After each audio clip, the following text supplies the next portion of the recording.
सभी साथियों को प्रणाम। हमने कल आध्यात्मिक कल्प साधना, चंद्रायण कल्प साधना की एक चर्चा की थी। उसी को आज आगे बढ़ाएंगे। कल जो है कम से कम अराउंड 10 प्रश्न जो है साधक के जो मूल प्रश्न थे इस साधना के बारे में, उसके बारे में हम लोगों ने सबने चर्चा की थी। इस चर्चा को आगे बढ़ाने के पूर्व हम जो है पूर्व सत्ता, ऋषि सत्ता को याद करेंगे। उनको जो है उनका नमन वंदन करेंगे। 1 मिनट का ध्यान जो है हम शांति कुंज में चल करके जो है गुरु सत्ता को याद करेंगे। प्रखर प्रज्ञा को प्रणाम करेंगे, सरल श्रद्धा को प्रणाम करेंगे, अखंड अग्नि को प्रणाम करेंगे, ऋषि सत्ता को प्रणाम करेंगे, माँ आदिशक्ति को प्रणाम करेंगे, अखंड दीपक को प्रणाम करेंगे, दादा गुरु जी को प्रणाम करेंगे, सविता देवता को प्रणाम करेंगे और गुरुदेव और माता जी को प्रणाम करेंगे और अपना ध्यान गुरुदेव और माता जी के चरण कमलों में लेके जाएंगे। उनके अंगूठों पे अपने ध्यान को केंद्रित करते हुए अपने सभी विकारों के लिए गुरु सत्ता से, परम सत्ता से, ऋषि सत्ता से क्षमा मांगेंगे और मन ही मन उनसे प्रार्थना करेंगे।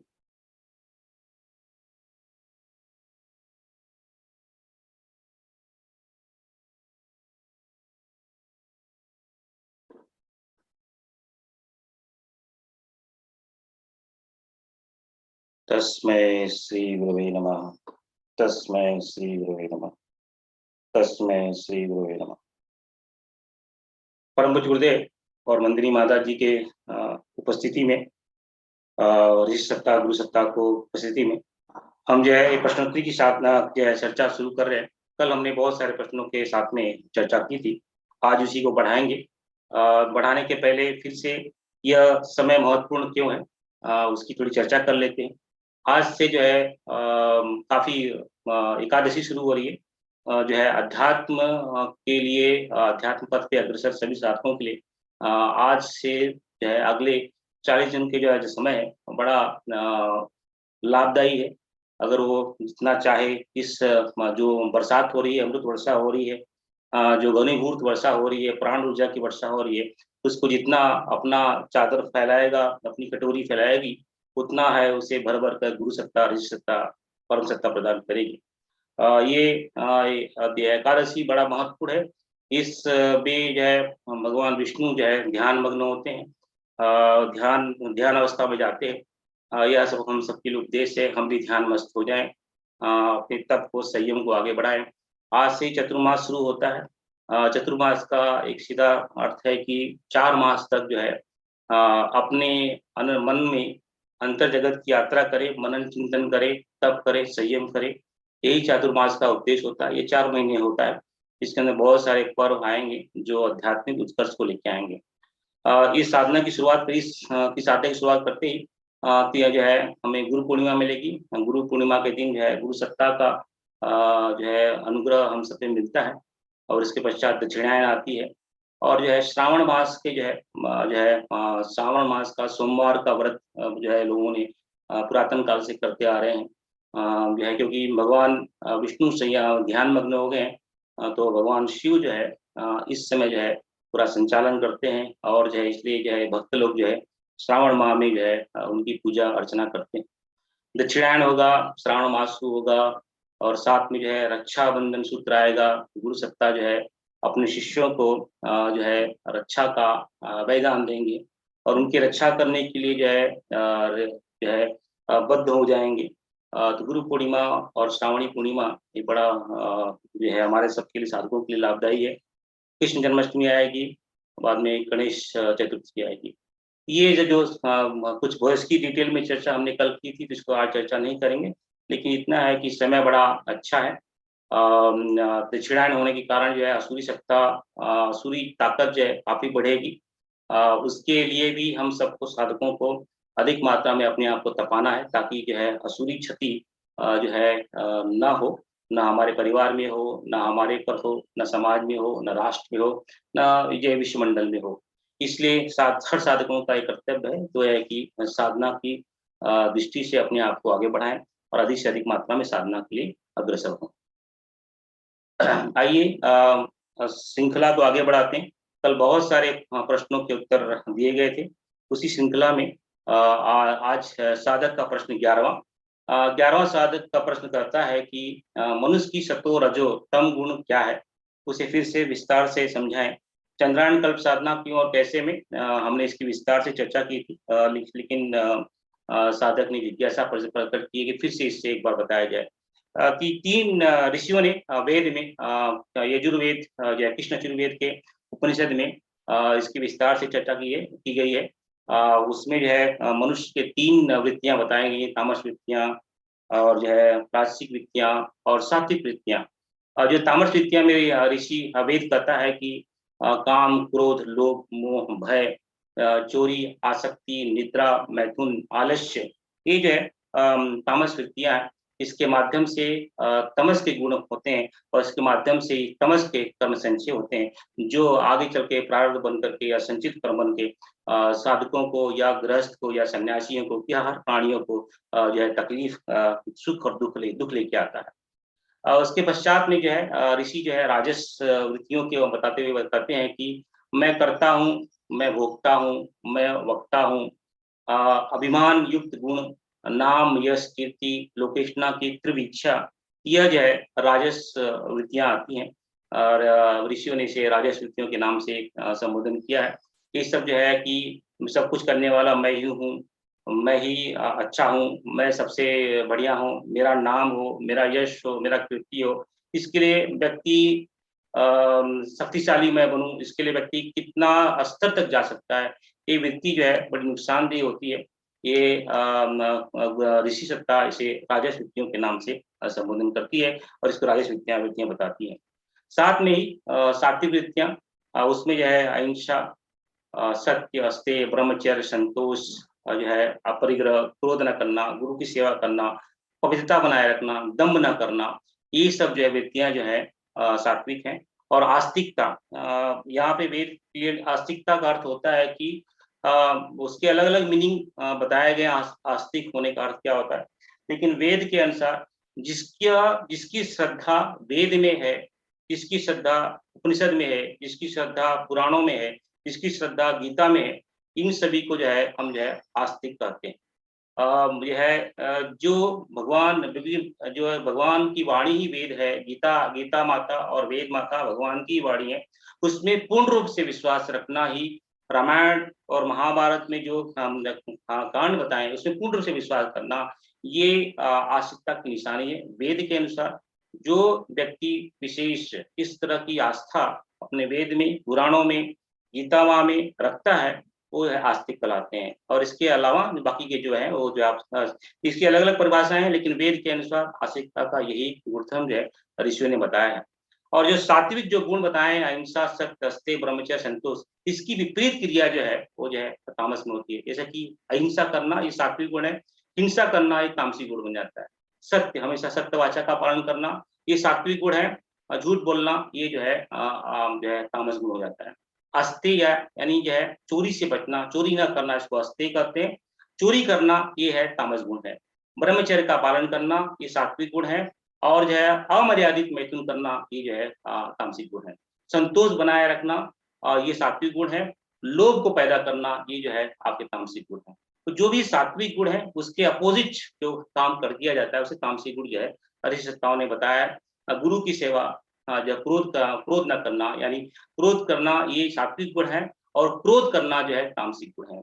अपरिग्रह, बहुत सारी चीजों को इकट्ठा करने लेना कि भाई पूरे जो है कपड़े की आवश्यकता 2 है तो 10 कपड़े खरीद के रखना, एक घर की आवश्यकता है 5-5 घर की मतलब की व्यवस्था रखना, अनाज की अवस्था 1 किलो है तो आप जो है 100 किलो है अनाज की व्यवस्था अपने घर में रखना, यानी जो दूसरों के लिए जरूरत है उससे अधिक मात्रा में अपने घर में, अपने पास में, अपनी इच्छा शक्ति के अनुसार जो है रखना, इससे जो है अपरिग्रह कहलाता है। ये सात्विक गुण है। और उसके अपोजिट जो है मोह रखना उसके प्रति, हर वस्तु मुझे चाहिए, अभी चाहिए और मेरे को ही चाहिए, ये भावना जो है ये तामसिक गुण है। ये पवित्रता बनाए रखना, जो है दम्भ न करना, ये जो है सात्विक गुण है। ये सात्विक, तामसिक, राजसिक गुण के गुणवत्ता है और इसी के आधार पे हमारे कर्म संचय होते हैं। जितने भी कर्म संचय बनते हैं अगर इन गुणों के आधार पर बढ़ते हैं तो जो है हम सोच सकते हैं वो पाप कर्म बनते हैं या शुभ कर्म बनते हैं, और उसी के आधार पे जो है अपने फल को लेके आते हैं। इसके आगे का प्रश्न आता है साधक का प्रश्न, साधना जप संबंधित। साधना और जप संबंधित बहुत सारे प्रश्न आए हैं, कम से कम 9 प्रश्न आए हैं। उन सभी प्रश्नों को मैंने एक साथ में एकत्र करके यहाँ पे बताने की चेष्टा करूँगा। जैसे कि पहला प्रश्न आता है, हम जो है अनुष्ठान, चालीसा या मंत्र लेखन के साथ में कर सकते हैं क्या? गुरुदेव की आवाज़ के साथ में कर सकते हैं क्या? हम मानसिक जप करें, योगांशिक करें या बैकरी में करें? घर का काम अधिक रहता है, क्या मैं पंचअक्षरी गायत्री मंत्र के साथ अनुष्ठान कर सकती हूँ क्या? कौन-सी माला से जप करूँ? जप के साथ स्वाध्याय या प्रवचन सुन सकती हूँ क्या? हम 1 साल की साधना कर रहे हैं, तो चंद्रायण पर साधना कैसे करें? हम एक ही स्थान और निश्चित समय पर जप करना आवश्यक है क्या? जप करते समय किसका ध्यान करना चाहिए? गायत्री माता का करना चाहिए कि सविता देवता का करना चाहिए या गुरुदेव का करना चाहिए? ये प्रश्न आए, इन प्रश्नों को हम एक-एक करके देख लेते हैं। जैसे मैंने पहले ही बताया था कि जो है परम पूज्य गुरुदेव ने गायत्री मंत्र, अगर हम गायत्री जप को, गायत्री अनुष्ठान को 3 भागों में बाँटा है। जो है हम जो है माला के अनुसार के साथ में हम जप कर सकते हैं। हम जो है माला से जप करने से क्या होता है कि ये हमारी उँगलियाँ हैं, उँगलियों में जो है घर्षण होता है। ये बार-बार घर्षण होने से एक संवेदना, एक तरंग पैदा होती है, और ये तरंग जो है हमारे स्थूल और सूक्ष्म शरीर में काम करती है और यहाँ पे प्राण का संचार होने लगता है। तो जो है ये उंगलियों से जप करने का अपना एक विधान है, उससे बहुत लाभ मिलता है, इसलिए आप देखोगे पुरातन काल से ही माला के साथ में जप करने का प्रावधान बनाया गया है। लेकिन गुरुदेव ने इसको देखा कि हमारे बच्चे इतने मानसिक हमारे दबाव बढ़ गया है, उस दबाव के कारण जो है हमारा पूरा ध्यान जो है माला पे नहीं हो पाता है। हमारा माला तो कर माला तो फिर रही है, लेकिन जो है हमारा मन अधिक चंचल होने की वजह से यहाँ वहाँ भटकता रहता है। तो परम सत्ता ऋषि सत्ता ने गायत्री मंत्र लेखन का व्यवधान बताया कि गायत्री मंत्र लेखन में क्या होता है कि हम जो है पुस्तक लेते हैं, हम जो है अपनी उँगलियों से मंत्र को लिखते हैं। इन मंत्रों को लिखने से जिस तरह की हम आकृति बनाते हैं, जिस तरह के हम मंत्र लेखन लिखते हैं, उस तरह की मातृकाएँ जो है हमारे अंदर जो है 24 मातृकाएँ हैं, ऐसे तो 54 हैं, लेकिन मेन जो 24 मातृकाएँ हैं, वो हमारे सूक्ष्म शरीर में उपस्थित हैं। उसी देवनागरी लिपि के जो मातृकाएँ हैं, वो जो है यहाँ पे अलग-अलग शरीर के क्षेत्र में हैं। इस तरह से ओम, भू, भुवः लिखने से जो अलग-अलग जहाँ क्षेत्रों में ओम का मातृका यहाँ पे है, भू का यहाँ पे है, भुव का यहाँ पे है, इस तरह से अलग-अलग जो मातृकाएँ हैं, उसपे प्रहार होता है। तो जो है तो पहला प्रहार स्थूल रूप से प्रहार होता है, साथ में हम जो है गायत्री मंत्र का चिंतन करते हैं, तो जो है उससे जो भी लाभ मिलता है। तो गायत्री मंत्र लेखन जो है गायत्री मंत्र जप से थोड़ा अधिक पावरफुल है, क्योंकि उसमें मन को भटकने का चांस कम रहता है। इसलिए ये 100 माला, 100 मंत्र माला एक जो है 100 जप करते हैं, तो उसका जो है ये जो है 10 मंत्र लेखन के बराबर होता है, यानी 10 मंत्र जप 1 मंत्र लेखन के बराबर होता है। तो ये इसका काफ़ी बड़ा विधान है, लेकिन ऐसा नहीं है कि हम ऐसे हाथ दुनिया घूम रही है, हमारा ध्यान यहाँ-वहाँ पे है। मंत्र लेखन करते समय जो है सविता देवता, आदिशक्ति का चिंतन और जो है गायत्री के भावार्थ का जो है गुंजन होना चाहिए, और अगर अगर संभव हो सको तो हर मंत्र की जो पंखुड़ियाँ बन रही है, उस पे ध्यान केंद्रित करते हुए मंत्र जब लिखेंगे तो काफ़ी फ़ायदा होता है। परम पूज्य गुरुदेव वंदनीय महाराज जी ने एक स्टेप और आगे जाके देखा। उन्होंने देखा कि हमारे बच्चे जो है कुछ-कुछ बच्चे जो हैं, एक ऐसा वर्ग भी है जो बहुत भक्ति प्रधान है। माताएँ-बहनें जो है बहुत श्रद्धा वाली हैं, बहुत पवित्रता पवित्र रखती हैं। उनकी रोम-रोम में श्रद्धा है। वो जो है मंत्र उच्चारण कर कर पाएँगी या नहीं कर पाएँगी, या घर में इतनी व्यस्तता रहती है जो है, तो इसलिए जो है परम गुरुदेव मंदिर की माता ने गायत्री चालीसा का प्रावधान बनाया, जिस गायत्री चालीसा का सीधा संबंध हमारे श्रद्धा और भावना से है। म जो मंत्र लेखन है उसका सीधा मंत्र जो उच्चारण है, मंत्र जप है उसका सीधा संबंध हमारे स्थूल शरीर से है। जो है मंत्र लेखन है उसका सीधा संबंध हमारे सूक्ष्म शरीर से है, और जो है जो गायत्री चालीसा है उसका सीधा संबंध हमारा श्रद्धा और भावना से है।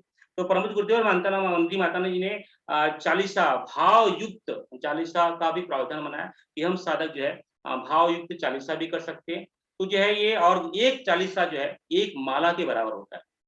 और आप देखेंगे कि आप एक माला करो, या 10 मंत्र लेखन करो या एक चालीसा करो, जो तीनों का समय भी समान लगता है, लगभग 6 से 7 मिनट जो है या 8 मिनट जो है, डिपेंड करता है पर्सन टू पर्सन, लेकिन एवरेज 6 से 8 मिनट जो है इन सभी जो है इन जप को या जो है साथ में जो है मंत्र लेखन को या चालीसा को लगता है। तो जो है हम क्या कर सकते हैं, हम तीनों को मिला करके कर सकते हैं, या फिर जो है जो है जैसे 40 42 अनुष्ठान 42 माला का अनुष्ठान लिए हैं, तो 21 जो है माला कर लें, जो है 10 जो है 10 मतलब 100 मंत्र लेखन कर लें और 10 चालीसा कर लें। और दूसरी बात ये अच्छी बात ये है कि चूंकि चालीसा और मंत्र लेखन ये मानसिक जाप है, क्योंकि ये सूक्ष्म शरीर और कारण शरीर से होता है, क्योंकि जो है चालीसा जो है भाव और संवेदनाओं से और श्रद्धा से होता है, और मंत्र लेखन जो है सूक्ष्म शरीर पे से होता है। ये तो मानसिक है, जो मर्यादा है सूर्यास्त और सूर्योदय की मर्यादा है, वो जो है मंत्र लेखन और चालीसा में नहीं लगती है। तो जो है बहुत सारी बहनें जो है दिन भर काम करती हैं और जो है समय निकल जाता है, वो जो है ऐसे प्रावधान बनाए कि सुबह जो है जप करें, और जो है बाद का जो बाकी बचा हुआ है उस ऐसा संकल्प लें, जो है वो शाम को चालीसा या रात को चालीसा या मंत्र लेखन कर सके।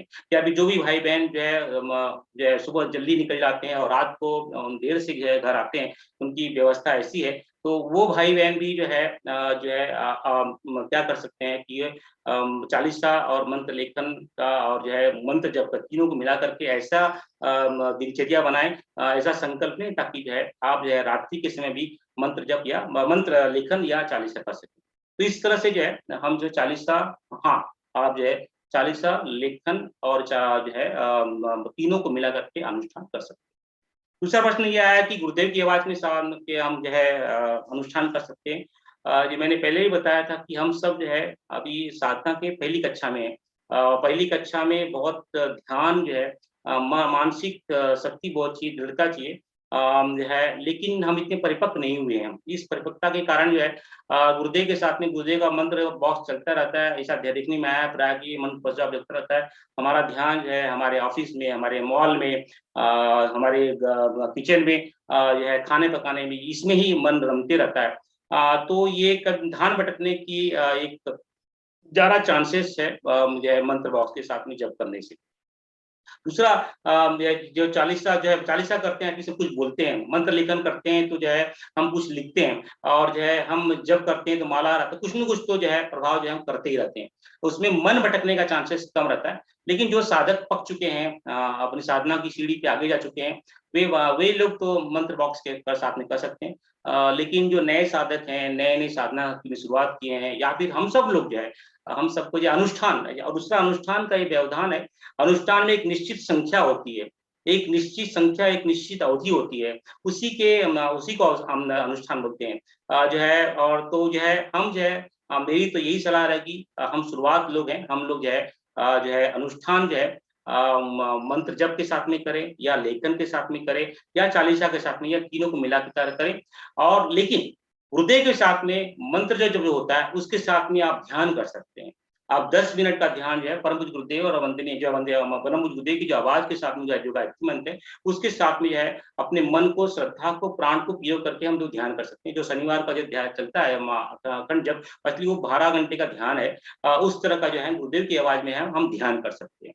तो ये कर सकते हैं। तीसरा प्रश्न ये है कि मानसिक जप करना है कि उपांशु करना है, वैखरी करना है। गुरुदेव ने जो है अनुष्ठान को वैखरी के माध्यम से बताया, क्योंकि हम सब नए-नए साधक हैं, आध्यात्मिक क्षेत्र में पहली बार चढ़ रहे हैं, अब ये नए-नए हैं, तो जो है गुरुदेव ने जो है उपांशु उपांशु ये क्या है, होठों पे गुदगुदाना, जो है हमारी आवाज बाजू वालों को भी न मालूम पड़े, इस तरह से बोलना।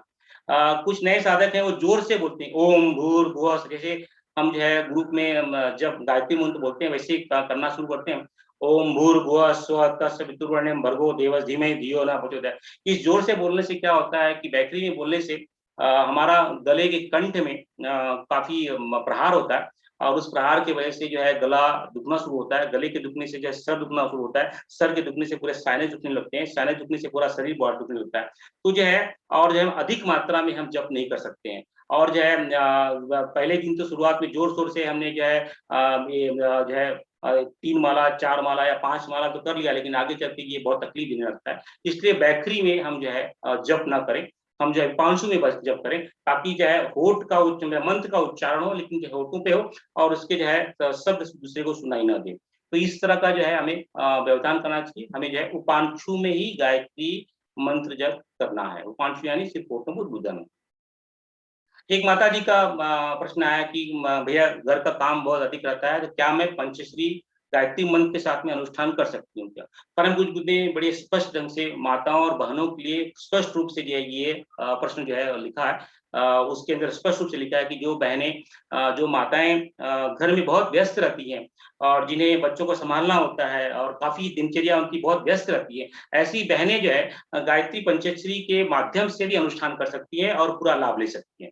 तो जरूर कर सकती हैं। आप जो है बहुत व्यस्तता रहती है, घर की दिनचर्या बहुत कठिन रहती है, बच्चों को संभालना है, टिफिन बनाना है, झाड़ू पोछा करना है, बहुत सारे काम रहते हैं माताओं बहनों को। अगर ऐसा आपको लगता है कि मैं बहुत व्यस्त हूँ या व्यस्त व्यस्त रहती हूँ, तो जो है आप अवश्य रूप से जो है गायत्री पंचाक्षरी का के साथ में संकल्प लेके अनुष्ठान कर सकते हैं। ये गुरुदेव ने माताओं बहनों के लिए लिखा है। अभी जो है पुरुषों के लिए उन्होंने कुछ लिखा नहीं है, लेकिन जो है आप लोग अपनी व्यवस्था के अनुसार जो है गायत्री पंचाक्षरी के अनुसार से भी अनुष्ठान ले सकते हैं।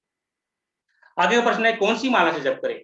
बहुत सारी मालाएं मिलती हैं। चंदन की माला है, तुलसी की माला है, गुरुद्राक्ष की माला है, स्फूटी की माला है, हल्दी हल्दी की माला है। अलग अलग मालाएं मिलती हैं और जो है उन मालाओं का अलग अलग व्यवधान है। कुछ मालाएं तांत्रिक साधना के लिए यूज की जाती हैं, कुछ मालाएं वैदिक साधना के लिए यूज की जाती है। और जो है हम सबको अपने परिष्कार के लिए, आत्म परिष्कार के लिए और पवित्र आदिशक्ति ब्रह्म गायत्री की साधना कर रहे हैं, और हम सबको तो है तुलसी की माला का उपयोग करना है। क्योंकि सबसे पवित्र जो है तुलसी की माला है, उसके अंदर सात्विक गुण अधिक होता है। और हम जब है अपना परिष्कार करने के लिए, सात्विक गुण को बढ़ाने के लिए, और माँ आदिशक्ति खूब सात्विक का पुंज है, सात्विक गुणों के पुंज है, उनकी साधना कर रहे हैं, तो हम सबको जो है तुलसी की माला के साथ में ही जब करना है। जो जो है साधक बहुत सारे पूछते हैं कि मैं रुद्राक्ष की माला से कर सकता हूँ। रुद्राक्ष की माला जो है वो जो है तांत्रिक में यूज की जाती है। चंदन की माला भी, उसमें बहुत सारे राजस गुण होते हैं, इसलिए जो है हम सबको जो है तुलसी की माला का ही उपयोग करना है। हम आदिशक्ति की साधना कर रहे हैं। दूसरा प्रश्न इसके साथ में एक और भी आता है कि मैं क्या एक माला सभी परिवार के लोग जो उपयोग कर सकते हैं? नहीं। जैसे कि मैंने पहले बताया कि माला करने से यहाँ पे घर्षण होता है, और आस्ते आस्ते हमारे शरीर का और माला के साथ में संबंध बनने लगता है, और जो है उसके साथ में माला में प्राण आने लगता है, और जो है ये प्राण हमारे लिए बहुत लाभदायी होता है। तो हम सबको अपनी माला अलग से रखनी है और उसको जो एक जगह पे रखना है, उसको पवित्र स्थान पे रखना है, और उसको नीचे पहले प्रावधान ये था कि माला नीचे नहीं गिरनी चाहिए, इसलिए गोमुखी लगाते हैं, उसको जो है ढक के रखते हैं, और ताकि गंदा ना हो, कहीं उसकी नजर ना लग जाए। इस तरह अपनी माला को अपनी जो है अपने पास रखना है, उसको पवित्र स्थान पे रखना है। जैसे कि हम अपने आप को हमेशा पवित्र बनाते हैं, सुबह उठते हैं, ब्रश रखते हैं, ब्रश करते हैं, स्नान करते हैं, तेल लगाते हैं, इत्यादि कार्य करते हैं, वैसे भी हम सभी लोग जो है माला की देखभाल करें। बहुत यही है आगे चल के हमारा गुरु बन के, ये पहली हमारी गुरु है, माला ही है। ये माला ही हमको उपदेश देगी, यही माला ही हमारा मार्गदर्शन करेगी, ये माला ही हमारे हमको आध्यात्मिक पथ पर आगे लेके जाएगी। इसलिए इसी भावना के साथ में, उसके साथ में जो है गुरु शिष्य का संबंध बनाते हुए हम जो है उस माला के साथ में जो है अपना जो है व्यवहार रखेंगे, उसको जो है गुरु के स्थान पे रखेंगे। और जिस तरह के गुरु की हम पूजा करते हैं, उसकी पादुका की पूजा करते हैं, हम जो है शिष्य लोग तो गुरु के चेहरे की तरफ देखते भी नहीं है, और सिर्फ गुरु के चरणों को ही तरफ देखते हैं। तो ये भावना के साथ में हम तुलसी की जो माला है उसकी पूजा करेंगे। इसलिए जो है उसमें एक माला में तुलसी के जो एक जो है ये होता है, गुमुखी होता है, हम उसको क्रॉस भी नहीं करते हैं, क्योंकि वो गुरु का चिन्ह है। हम गुरु से, शिष्य कभी भी कितना ही बड़ा हो जाए, लेकिन इससे जो है शिष्य गुरु से छोटा ही रहता है। इसी भावना के साथ में जो है हम लोग क्या करते हैं, उल्टी माला फिराते हैं, एक तरफ हो गया और फिर जो है हम उसको लांगते नहीं है, उसी तरफ उल्टी घुमाते हैं, पीछे लेके जाते हैं, क्योंकि गुरु सबसे बड़ा गुरु है, गुरु ही ब्रह्म है, गुरु ही शिव है, और ये हमारी पहला जो गुरु है हमारी है ये माला है। तो इसी को, माला को गुरु भावना के साथ में, और हम जो हमारी सबसे पावरफुल और पवित्र चीज है, हम किसी के साथ में भी शेयर नहीं करते हैं। वो हमारे पिताजी हो या हमारे माताजी हो, हमारी पत्नी हो या हमारे पति हो, हमारे बच्चा हो, वो सिर्फ मेरे, सिर्फ और सिर्फ मेरी है। तो ये माला जो है बहुत पावरफुल होती है। ये हमारी पहली गुरु है, और इसके साथ में हमारा संबंध शिष्य और गुरु का है, और इसलिए इसकी पवित्रता को बनाए रखते हुए हम जो है अपनी माला अपने पास में पवित्र स्थान पे रखें और अपनी माला का ही उपयोग करें। कभी कभी माला टूट जाती है तो दूसरा ले लें और उस माला को जो है पवित्र जल में प्रवाहित कर दें। जो है इस तरह का व्यवधान रखें। तो ये तुलसी का माला का उपयोग और अपनी माला का उपयोग क्यों करना है। जबकि साथ में स्वाध्याय या प्रवचन सुन सकते हैं। ये दोनों अलग अलग प्रक्रिया है। जब हमारे जो है स्थूल सूक्ष्म कारण पे प्रहार कर रहा है, स्वाध्याय हमारे मन को और चित्त का को एक दिशा दे रहा है, बुद्धि को दिशा दे रहा है। दोनों अलग अलग प्रक्रिया है, दोनों को अलग अलग रखें। जब के साथ में जो है हम गुरु सत्ता, ऋषि सत्ता, आदि शक्ति और सविता देवता का ध्यान कर सकते हैं। लेकिन जो है स्वाध्याय को अलग रखें, स्वाध्याय के साथ में अलग गुरुदेव के प्रवचन को अलग से समय निकाल कर सुने। मैं तो यही करूंगा। जब के साथ में जो है सविता देवता का चिंतन करें, गायत्री माँ का जो है चिंतन करें और जो है गायत्री के मंत्र का जो है उसके जो भावार्थ है उसको अपने मन में और चिंतन मानस पटल में लाएं और उसको अपने आप को आत्मसात करने की कोशिश करें। तो मैं यही करूंगा, जब को अलग रखें, स्वाध्याय को अलग रखें। हम 1 साल की कोई किसी भाई बहन जो है, बहुत सारे भाई बहन जो है 1 साल की उनका साधना कर रहे हैं। उनका प्रश्न ये है कि हम 1 साल की साधना कर रहे हैं, क्या हम चंद्रायण साधना में भाग ले सकते हैं।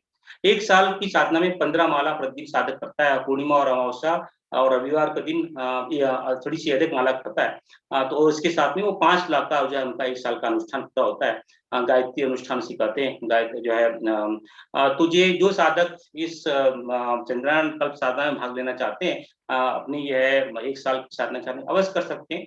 आपके लेकिन दोनों का संकल्प जो है चलता रहेगा, पैरेलल चलता रहेगा। आपका 15 माला का जो संकल्प उसको तोड़ेंगे नहीं, 15 माला को यथावत ही रखेंगे। और जो है आपने इस चंद्रायण कल्प साधना के लिए अगर आपने कुछ संकल्प किया है, वैसे 42 माला होती है जो है चंद्रायण कल्प साधना की, तो आप 42 + 15 इस तरह के मिला करके आप जो है चंद्रायण कल्प साधना के साथ में और अपना जो है अपना 1 साल की साधना भी कर सकते हैं। तो इस तरह का आप जो है अगर 42 माला नहीं कर सकते, 30 माला चंद्रायण कल्प साधना के लिए और 15 माला जो है आपका 1 साल की साधना के लिए। इस तरह का आपकी व्यवस्था, आपकी दिनचर्या, आपकी स्थिति परिस्थिति के अनुसार जो है आप दोनों साधनाएं साथ में कर सकते हैं। क्या है कि ये स्थान पर और निश्चित समय पर जप करना आवश्यक है क्या? ये बहुत अच्छा प्रश्न है। एक जगह बैठने से, जैसे कि एक माला करने से प्राण आ जाता है, एक जगह बैठने से उस जगह पे प्राण आ जाता है। हम नीचे बैठते हैं तो जो है कंबल एक जो है हमारा माला के साथ में जो हमारा चादर हो सके तो हमारी चादर या जो है गद्दी या जो भी ब्लैंकेट, जो भी हम आसन यूज करते हैं जो है बैठने के लिए, उसको भी आप हो सके तो अगर सुविधा हो तो अगर संभव हो तो उसको भी अलग रखें, क्योंकि वही चादर जो है हम सैया पे लेके नहीं आ सकते। उसी जो है, क्योंकि हम सब गृहस्थ हैं। गृहस्थ में बहुत सारे गुण हैं, राजस गुण है, तमस गुण है, सात्विक गुण है। तो कुछ कुछ चीजें जो सात्विक हैं उसको हम अलग रखने की चेष्टा रखें। जैसे कि हमारी जो माला है, हमारा जिस जिस आसन में बैठ करके हम जप करते हैं, तो उसको जो है हम अलग रखें और सिर्फ अपने तक रखें। तो अगर संभव हो तो ये चादर जो है कभी कभी संभव नहीं हो पाता है कि भैया जो है सबके लिए अलग अलग चादर हो, ओढ़ने के लिए अलग हो, बिछाने के लिए अलग हो, ध्यान करने के लिए अलग हो, जप करने के लिए अलग, ऐसा संभव नहीं हो पाता है। और हर एक व्यक्ति के लिए अलग अलग हो, ऐसा संभव नहीं हो पाता है। अगर संभव हो तो अपनी चादर जो है, अपनी जो जब आसन है उसको अलग से रखें। और ये जो स्थान है, जिस स्थान पे हम बैठ के जब करते हैं वहां पे या ध्यान करते हैं, संभव हो सके तो उस स्थान को चिन्हित कर दें और उसी स्थान पे बैठ करके जो है जब ध्यान और साधना करें। उससे आपको हमको बहुत लाभ फायदा होगा, क्योंकि वहां पे भी वहां के जो अणु परमाणु है, हमारे अणु परमाणु से एक उनका समन्वय बनेगा और उसके साथ में जो है उस समन्वय के साथ में जो है एक रिश्ता बनेगा, उसमें प्राण का संचार होगा। लेकिन प्रश्न ये उठेगा कि भाई मैं तो जो है तो शाम को ऑफिस जाता हूँ, कभी कभी मैं जो है सुबह का जो दोपहर का जो ध्यान है ऑफिस में करता हूँ, मैं तो बहुत टाइम बाहर रहता हूँ, मुझे हमारा परिवार की संरचना ऐसी नहीं कि मैं एक जगह बैठ करके, हमारी जो घर की व्यवस्था ऐसी नहीं कि मैं एक जगह बैठ करके जो है मैं जब कर सकूं। तो संभव हो सके तो एक जगह पे बैठ के कर सके, नहीं हो सके तो कोई बात नहीं, जहां बैठे वहीं आपका जो है स्थान बन जाएगा। देखिए एक काम कर सकते हैं, आप कहीं बैठे, आप घर के किसी कोने में बैठे या अपने पूजा स्थल में बैठे, तो आप क्या करें, मानसिक रूप से जो है शांति कुंज चले जाएं। मानसिक रूप से जो है आप शांति कुंज पहुंच जाए और उस किसी एक पर्टिकुलर स्थान पे गुरुदेव का कक्ष हो गया, प्रखर प्रज्ञा का स्थान हो गया, या अखंड दीपक का कक्ष हो गया, जगह हो गया, या फिर जो है माँ आदिशक्ति का जगह हो गया, या ऋषियों का जो जगह होगा, उस स्थान पे अपने आप को मानसिक रूप से लेके जाएं और उसी स्थान पे, भले ही आपकी स्थूल के स्थान जो है आप ऑफिस में हो घर के कभी आप जो है बरामदे में कर रहे हैं, कहीं मास्टर बेडरूम में कर रहे हैं, कभी किचन में कर रहे हैं, साधना वो स्थूल रूप से हो गया। लेकिन मानसिक रूप से जो है आप एक जगह जो है शांति कुंज में चिन्हित कर लें, उस जगह पे मानसिक रूप से पहुंच जाएं और उस वहां पे पहुंच करके आप जब ध्यान जो भी प्रक्रिया कर रहे हैं वहां पे करें, इसका बहुत बड़ा लाभ होगा, क्योंकि वो जगह तो निश्चित हो जाएगी आपकी, और फिर जो है उस जगह से आपका बहुत अच्छा लाभ होगा। पूरा जो शांति कुंज का जो क्षेत्र है, बड़ा दिव्य क्षेत्र है, एक कण कण में जो है गुरुदेव और माता जी की चेतना का प्रवाह है, और साथ ही बहुत सारे ऋषियों का वहां पर तप है। पहले भी तप उन्होंने किया, गुरुदेव ने जो है यही बताया कि सब ऋषियों ने यहीं पे तपस्या की थी, तो वहां पे बहुत तप बल है। तो आपका स्थूल शरीर की व्यवस्था, जो स्थूल की व्यवस्था कैसी भी हो, लेकिन अगर मानसिक रूप से जो है आप शांति कुंज पहुंच करके, और वो उसमें शांति कुंज में अलग अलग जगह न चुने, एक जगह चुन लें जो भी आपको पसंद आए। गुरुदेव का कच्छ हो गया, अखंड दीपक हो गया, प्रखर प्रज्ञा हो गई, या सरल श्रद्धा हो गया, ऋषियों का जो क्षेत्र हो गया, उस क्षेत्र में बैठ जाएं और परमानेंटली जो है आप जो है उसी जगह पे मानसिक रूप से बैठ करके जप और ध्यान करें। तो ये आपकी जो हमारी जो प्रॉब्लम है वो सॉल्व हो सकती है। तो जो है बहुत महत्व है एक स्थान पे बैठ करके जप करने का, अपना एक बहुत बड़ा महत्व। अब आगे का प्रश्न उठता है कि जप करने समय किसका ध्यान करें? माँ गायत्री का करें कि सविता देवता का करें या गुरुदेव या माता जी का करें? जो भी हमें ऐसा है कि सभी हमें तीनों, वैसे तीनों एक है, गुरुदेव कहते हैं, गायत्री, मैं और सविता सब एक ही हैं, जो है तीनों एक ही है। लेकिन जो भी अपने को लगता है, हमारे जो है चेस्ट में आप आंख बंद करते हैं, जो भी हमें पहले दिखाई देता है उसका ध्यान करते हुए जो है हम जप करें।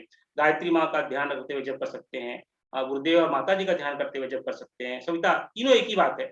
जो भी आपको उचित लगता है उसका ध्यान करते हुए जो है हम जो है गायत्री जप कर सकते हैं। किसी को लगता है कि ये जो है उसका बार-बार चिंतन जो है उसके कुल देवता या कुल देवी का चिंतन में आते हैं, उन कुल देवी और कुल देवता का चिंतन करते हुए हम जो है हम जप कर सकते हैं। और किसी को कोई इष्ट है, राम है, कृष्ण है, रामकृष्ण परमहंस हैं, ऐसे जो है जो महापुरुष लोग हैं, उनका चिंतन जो है, उनका चिंतन बार-बार होता है और उनके रूप स्वरूप को बार-बार उनको दिखाई देता है, उनका ध्यान करते हुए आप जप कर सकते हैं। जो भी आपके इष्ट हों, जो भी आपके कुल देवता देवी हैं, गुरुदेव हों, माता जी हों, सविता देवता हो, आदिशक्ति हो, जो भी आपके घनिष्ठता, जो भी आंख बंद करते हुए आपके सामने आते हैं, उनका ध्यान करते हुए आप चिंतन, क्योंकि चिंतन किसका कर रहे हैं? हम किसी व्यक्ति विशेष या का ध्यान नहीं कर रहे हैं, हम सत्वगुणों का ध्यान कर रहे हैं।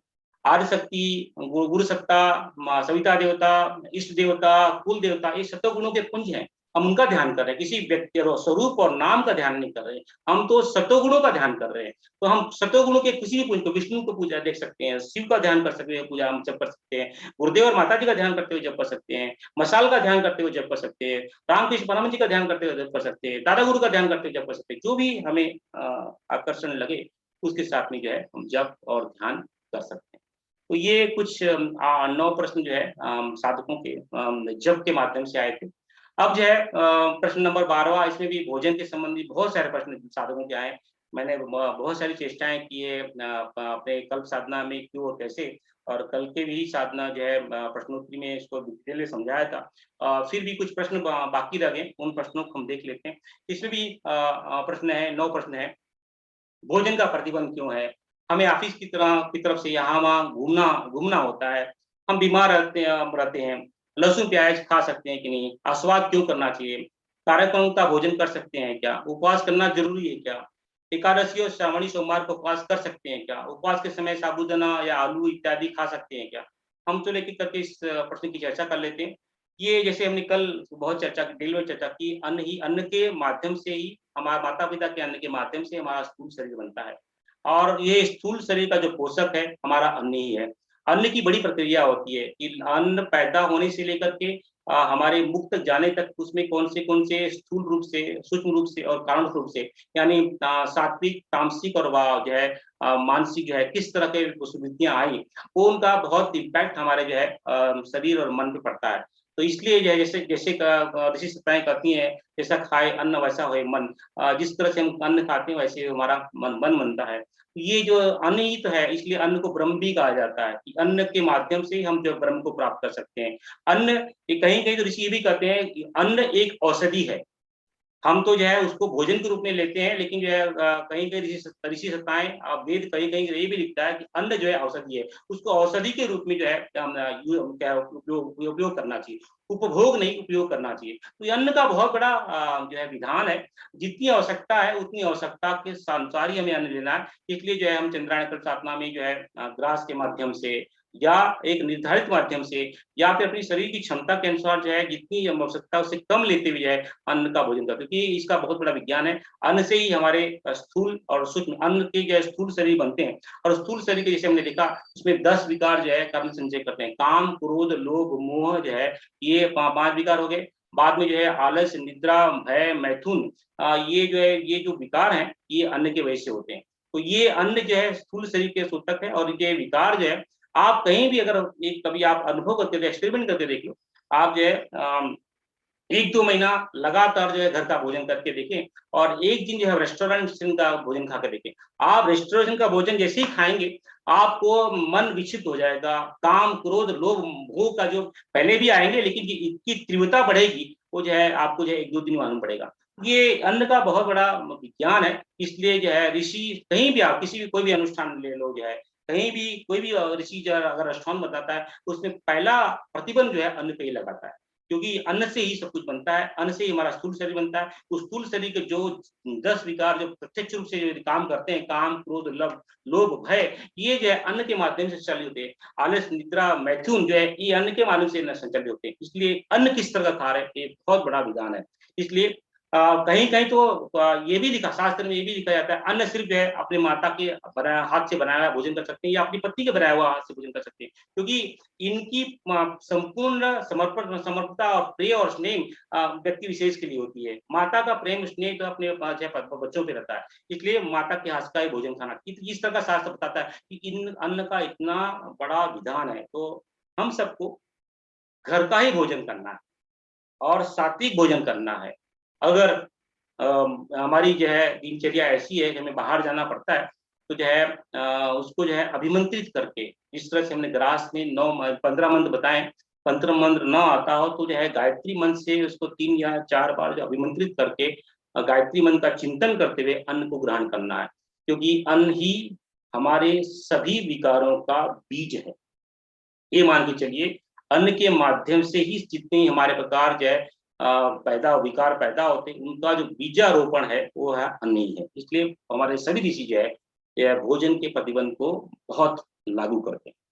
दूसरा, हमें ऑफिस की तरफ से यहाँ वहाँ घूमने जाना पड़ता है। उसको बराबर है कि भाई किसी कोई व्यक्ति है उसको टूर पे जाना हो, सेल्स व्यक्ति है जाना पड़ता है, तो कैसे वो अन्न का पालन करेगा। तो जैसे मैंने बताया कि संभव हो सके तो घर का भोजन लेके जाए, सात्विक भोजन लेके जाए, जो है लेकिन अगर संभव नहीं हो पाता है तो बाहर फल और फ्रूट्स लेकर के जो है उसको फल फ्रूट्स को भी अभिमंत्रित करके जल जो है गायत्री मंत्र से अभिमंत्रित करके ले। अगर वो भी नहीं संभव है तो जो है बाहर का अगर भोजन लेना ही पड़े तो जो है उसको जो है पूर्ण रूप से शुद्ध करके गायत्री मंत्र शुद्ध करके करे। मैं तो यही सलाह करूँ, ऐसा प्रावधान मैंने भले ही घर का बासी खाना हो, सूखी रोटी हो तो भी चलेगा, लेकिन घर के भोजन को ही लेके जाएँ और जो है ऐसी व्यवस्था बनाएँ। अगर ऐसी व्यवस्था नहीं बन पाती है तो बाहर जो है फल और फ्रूट्स ले सकते हैं, या फिर जो है अगर वो भी व्यवस्था नहीं बने तो जो है अगर बाहर खाना ही पड़े तो जो है उसको जो है हम अधिक जो है सात्विक बना करके उसको विमंत्रित करके ग्रहण करें, लेकिन इसको अवॉइड करने की कोशिश करें। हम बीमार रहते हैं। बीमार रहते हैं इस मैंने पहले ही पिछले कल भी बताया था, और पहले जो है क्यों कैसे मम्मी बताया था। आप बीमार रहते हैं तो ये अनुष्ठान करने के पहले आप डॉक्टर की सलाह ले लें, या कल्प साधना मैं करना चाहता हूँ या करनी चाहती हूँ, मैं कैसे इसमें भाग ले सकती हूँ। उसके परमिशन के बिना जो है हम जो है साधना को नहीं करेंगे। और एक दूसरा मैंने व्यवधान भी हमने बताया कि एक अपने शरीर को ध्यान रखते हुए हम फल फ्रूट्स ले सकते हैं, संकल्पित होकर के हम पहले सर्वम ले लेंगे। और साथ में क्या है चंद्रायन के अलावा कल मैंने एक और विधि बताई, और जो है और कैसे बताई थी कि जितनी हमारी शरीर की क्षमता है उससे थोड़ा भोजन कम लेकर के उसको चंद्रायन का साधना नहीं कहेंगे, लेकिन उसको अनुष्ठान कहेंगे। उस अनुष्ठान में जो है कम भोजन लेकर के जितनी आपकी क्षमता है डॉक्टर की दवाई को लेते हुए जितनी आप कर सकते हैं उनको जो है आप जो है साधना कर सकते हैं। बीमार रहें तो जो है डॉक्टर की जो सलाह है, जो भोजन लेने की व्यवस्था बताइए, उस भोजन को आप लें। अब चंद्रायन कल्प साधना में जो भोजन की व्यवस्था बनाई है, उसको न करें, डॉक्टर की सलाह सर्वोपरि है। लहसुन, प्याज खा सकते हैं क्या? जैसे कि मनुष्य की 3 वृत्तियाँ हैं, राजस, तामस और सात्विक, वैसे ही हर एक चीज़ की, ब्रह्मांड की हर एक चीज़ की 3 वृत्तियाँ हैं, तामस, राजस और सात्विक। लहसुन जो है तामसिक जो है तामसिक है, जैसे नॉन-वेज जो है न तामसिक है। लहसुन, प्याज हमारे शरीर के लिए स्वास्थ्यवर्धक हो सकता है और स्वास्थ्यवर्धक है, लेकिन ये हमारे जो है सात्विक गुणों को क्षय करता है। ये हमारे जो है राजसी गुणों को बढ़ाता है और तामसिक गुणों को बढ़ाता है। इसलिए लहसुन, प्याज का बहुत सारे जो है अनुष्ठान में लहसुन, प्याज न खाने की व्यवस्था बताई गई है। आप इस तरह से गुरुदेव का प्रवचन भी आता है कि भाई जिस तरह से गाय का दूध है और भैंस का दूध है, भैंस का दूध जो है पोषक हो सकता है, लेकिन गाय का दूध ज़्यादा पवित्र है, वो बुद्धि का वर्धक है। ये जो है भैंस का दूध है बलवर्धक है और जो गाय का दूध बुद्धि का वर्धक है। अब भैंस देखो आप एक एक्सपेरिमेंट करके देख लो। आप कार में जा रहे हैं, एक गौ माता है और एक भैंस खड़ा है, आप हॉर्न बजाइए या हॉर्न ना भी बजाइए, जैसे-जैसे कार नज़दीक आने लगेगी, गौ माता अपने आप किनारे निकल जाएगी, लेकिन भैंस वहीं की वहीं खड़ी रहेगी। यानी वो रियलाइज़ नहीं कर सकती है, वो जो है उसका जो है बुद्धि जो है चलती नहीं है, वो बलवान है, लेकिन जो है वो बुद्धि के अनुसार काम नहीं करती है। लेकिन गौ माता तुरंत संवेदनशील है, वो जो है रास्ता हट जाएँगी, क्योंकि उनको भी नुकसान होता है, हमें भी नुकसान होता है। ये तो जो अगर उस दूध में गुरुदेव ने बहुत बड़ा लेक्चर है गौ माता के दूध पे, 1.5 घंटे का लेक्चर है, किस तरह से इसमें राजसी गुण कैसे होते हैं, राजसी गुण की मात्रा कैसी होती है, सात्विक गुण की मात्रा कैसी होती है। इसलिए ऋषि मुनि जो है अधिक से अधिक मात्रा में जो है सिर्फ गौ गौ दूध को ही गौ माता के दूध के, घी के और छाछ के सेवन का बात बताते हैं। यहाँ बात चल रही है लहसुन और प्याज की, तो संभव हो सके तो लहसुन, प्याज न खाएँ, लेकिन घर की व्यवस्था ऐसी नहीं है कि घर में 10 लोग रहते हैं और लहसुन, प्याज नहीं खा सकते हैं, तो अगर लहसुन, प्याज डालने के पहले भोजन निकाल लें। अगर नहीं हो सके तो कोई बात नहीं है, आगे चल कर के जो है खुद ही अपने आप ऐसी व्यवस्था बन जाएगी कि आप जो है बिना लहसुन, प्याज के ही खाना जो है भोजन जो है बनना शुरू हो जाएगा। अस्वाद क्यों? प्रश्न आगे उठता है, पर अस्वाद क्यों? अस्वाद में भी हमारे जो है ऋषि सत्ताएँ कहती हैं कि 2 चीज़ें बहुत प्रबल हैं। इंद्रियाँ सभी प्रबल हैं, जो नुकसानदेह हैं, लेकिन 2 इंद्रियाँ बहुत प्रबल हैं, एक जनन इंद्रिया और एक है स्वाद इंद्रिया। स्वाद इंद्रियों में बहुत सारे जो है भोजन का उपयोग क्यों भोजन का उपयोग होता है, हमारे शरीर को पौष्टिकता देने के लिए। लेकिन पिछले 1000 सालों में हमने भोजन को इस तरह से उसमें हमको उसको इन्वेंशन बोलते हैं, लेकिन जो है हमारे लिए क्षति है। उसमें जीरा डालेंगे, उसमें लहसुन डालेंगे, उसमें प्याज डालेंगे, उसमें छौंका लगाएँगे, उसको पूरा जलाएँगे, उसको भुनाएँगे, उसमें नमक डालेंगे, उसमें मीठा डालेंगे, इतना क्या-क्या डालेंगे और उसको जो है उसके जो स्वाद को बढ़ाने के लिए। लेकिन जो नेचर की चीज़ है, उसमें जो है 6 तरह के रस हैं। उसमें लवण है, उसमें मधु है, उसमें क्षार है, उसमें जो है तीखापन है, उसमें नमकपन है। ये सब कुछ है उस जो जितने भी फल, फ्रूट्स और वेजिटेबल मिलते हैं, उसके अंदर अपनी खुद की गुणवत्ता है। तो उसमें नमक की गुणवत्ता है, उसमें क्षार की गुणवत्ता है, उसके अंदर तीखेपन की गुणवत्ता है, उसके अंदर जो है मधु की मीठेपन की गुणवत्ता है। तो उसी का उपयोग करके पहले भोजन बनाया जाता था, लेकिन ये बाद में जो है हमने जो है स्वाद को बढ़ाने के लिए जो है अलग-अलग उपयोग करने लगे। तो ऐसे बहुत सारे स्वाद के चोचले हैं, उन चोचलों को दूर करना है तो मोटे-मोटे तौर पे 2 जो है चीज़ें निकल के आती है, मीठा और नमक। ये मीठा और नमक जो है स्वाद तो बहुत कुछ चीज़ें पैदा करती है, लेकिन जो मोटे-मोटे तौर पे इसलिए ऋषियों ने कहा है कि हो सके तो इन दोनों का त्याग कर दो या किसी एक का त्याग कर दो। लेकिन किसी भाई-बहन का ब्लड प्रेशर है या किसी का डायबिटीज़ है, उसके अनुसार जो करें।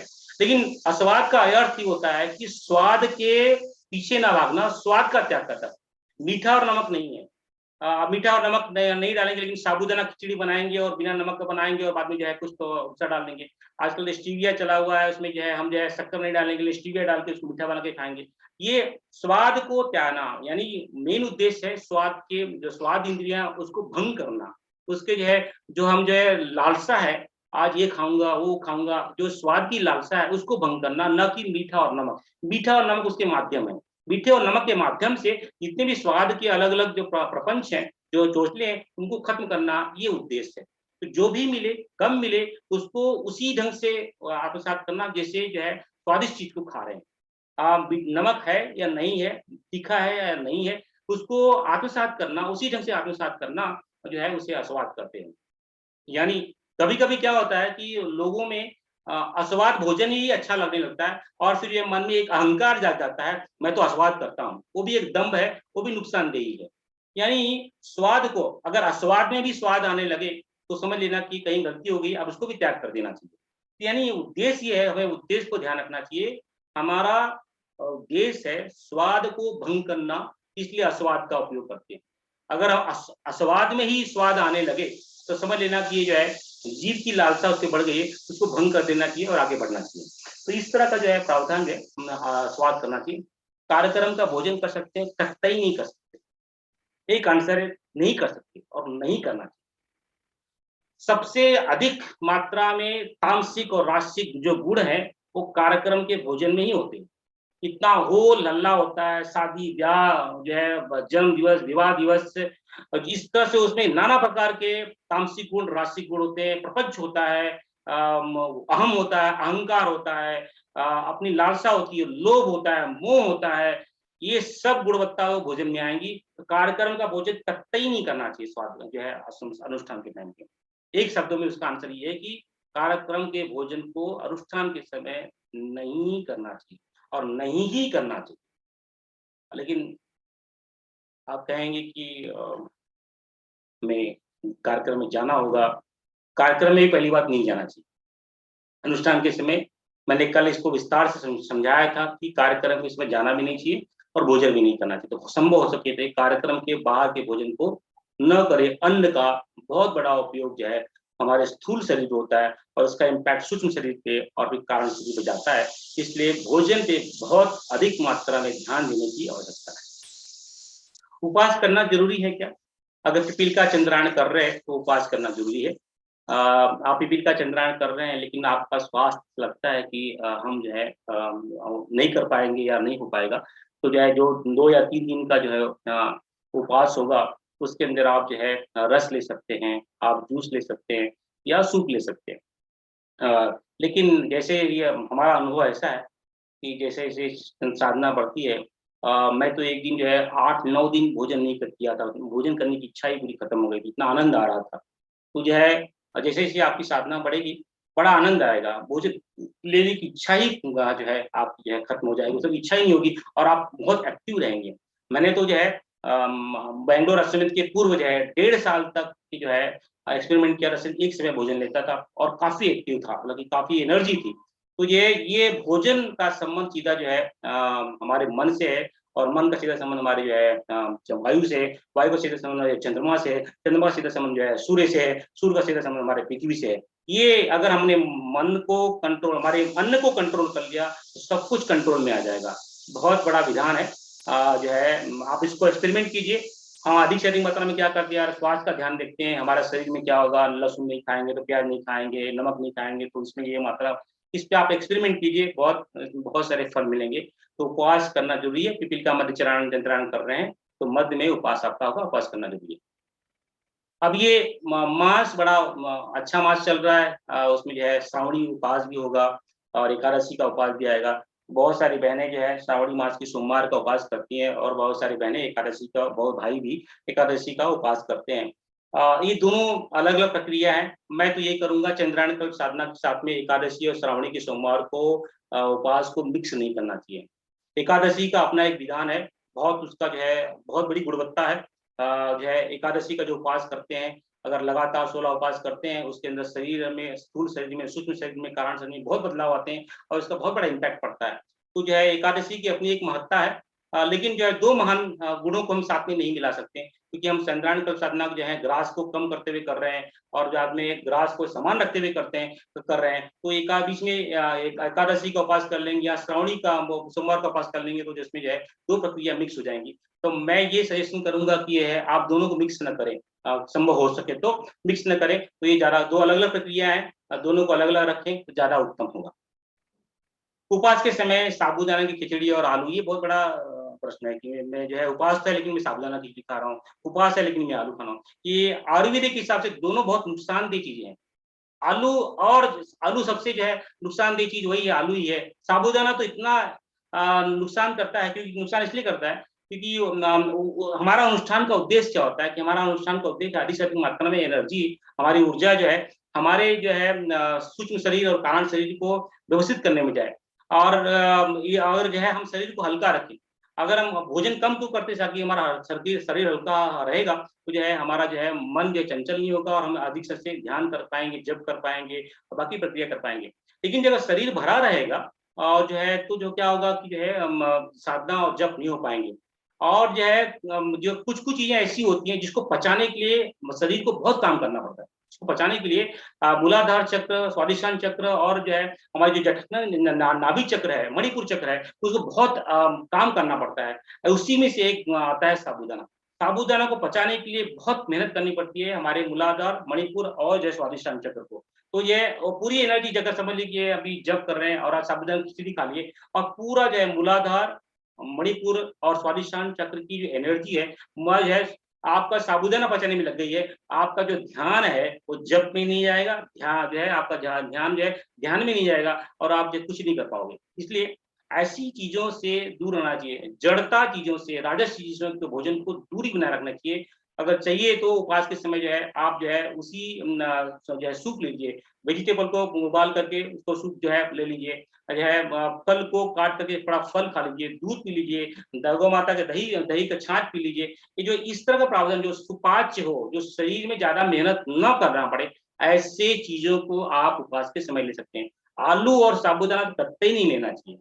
अब जो है आप लोग हम लोग लेते हैं वो बात अलग है, लेकिन जो है कतई ये आयुर्वेदिक के हिसाब से बहुत नुकसानदेह है और आध्यात्मिक दृष्टि से भी नुकसानदेह है।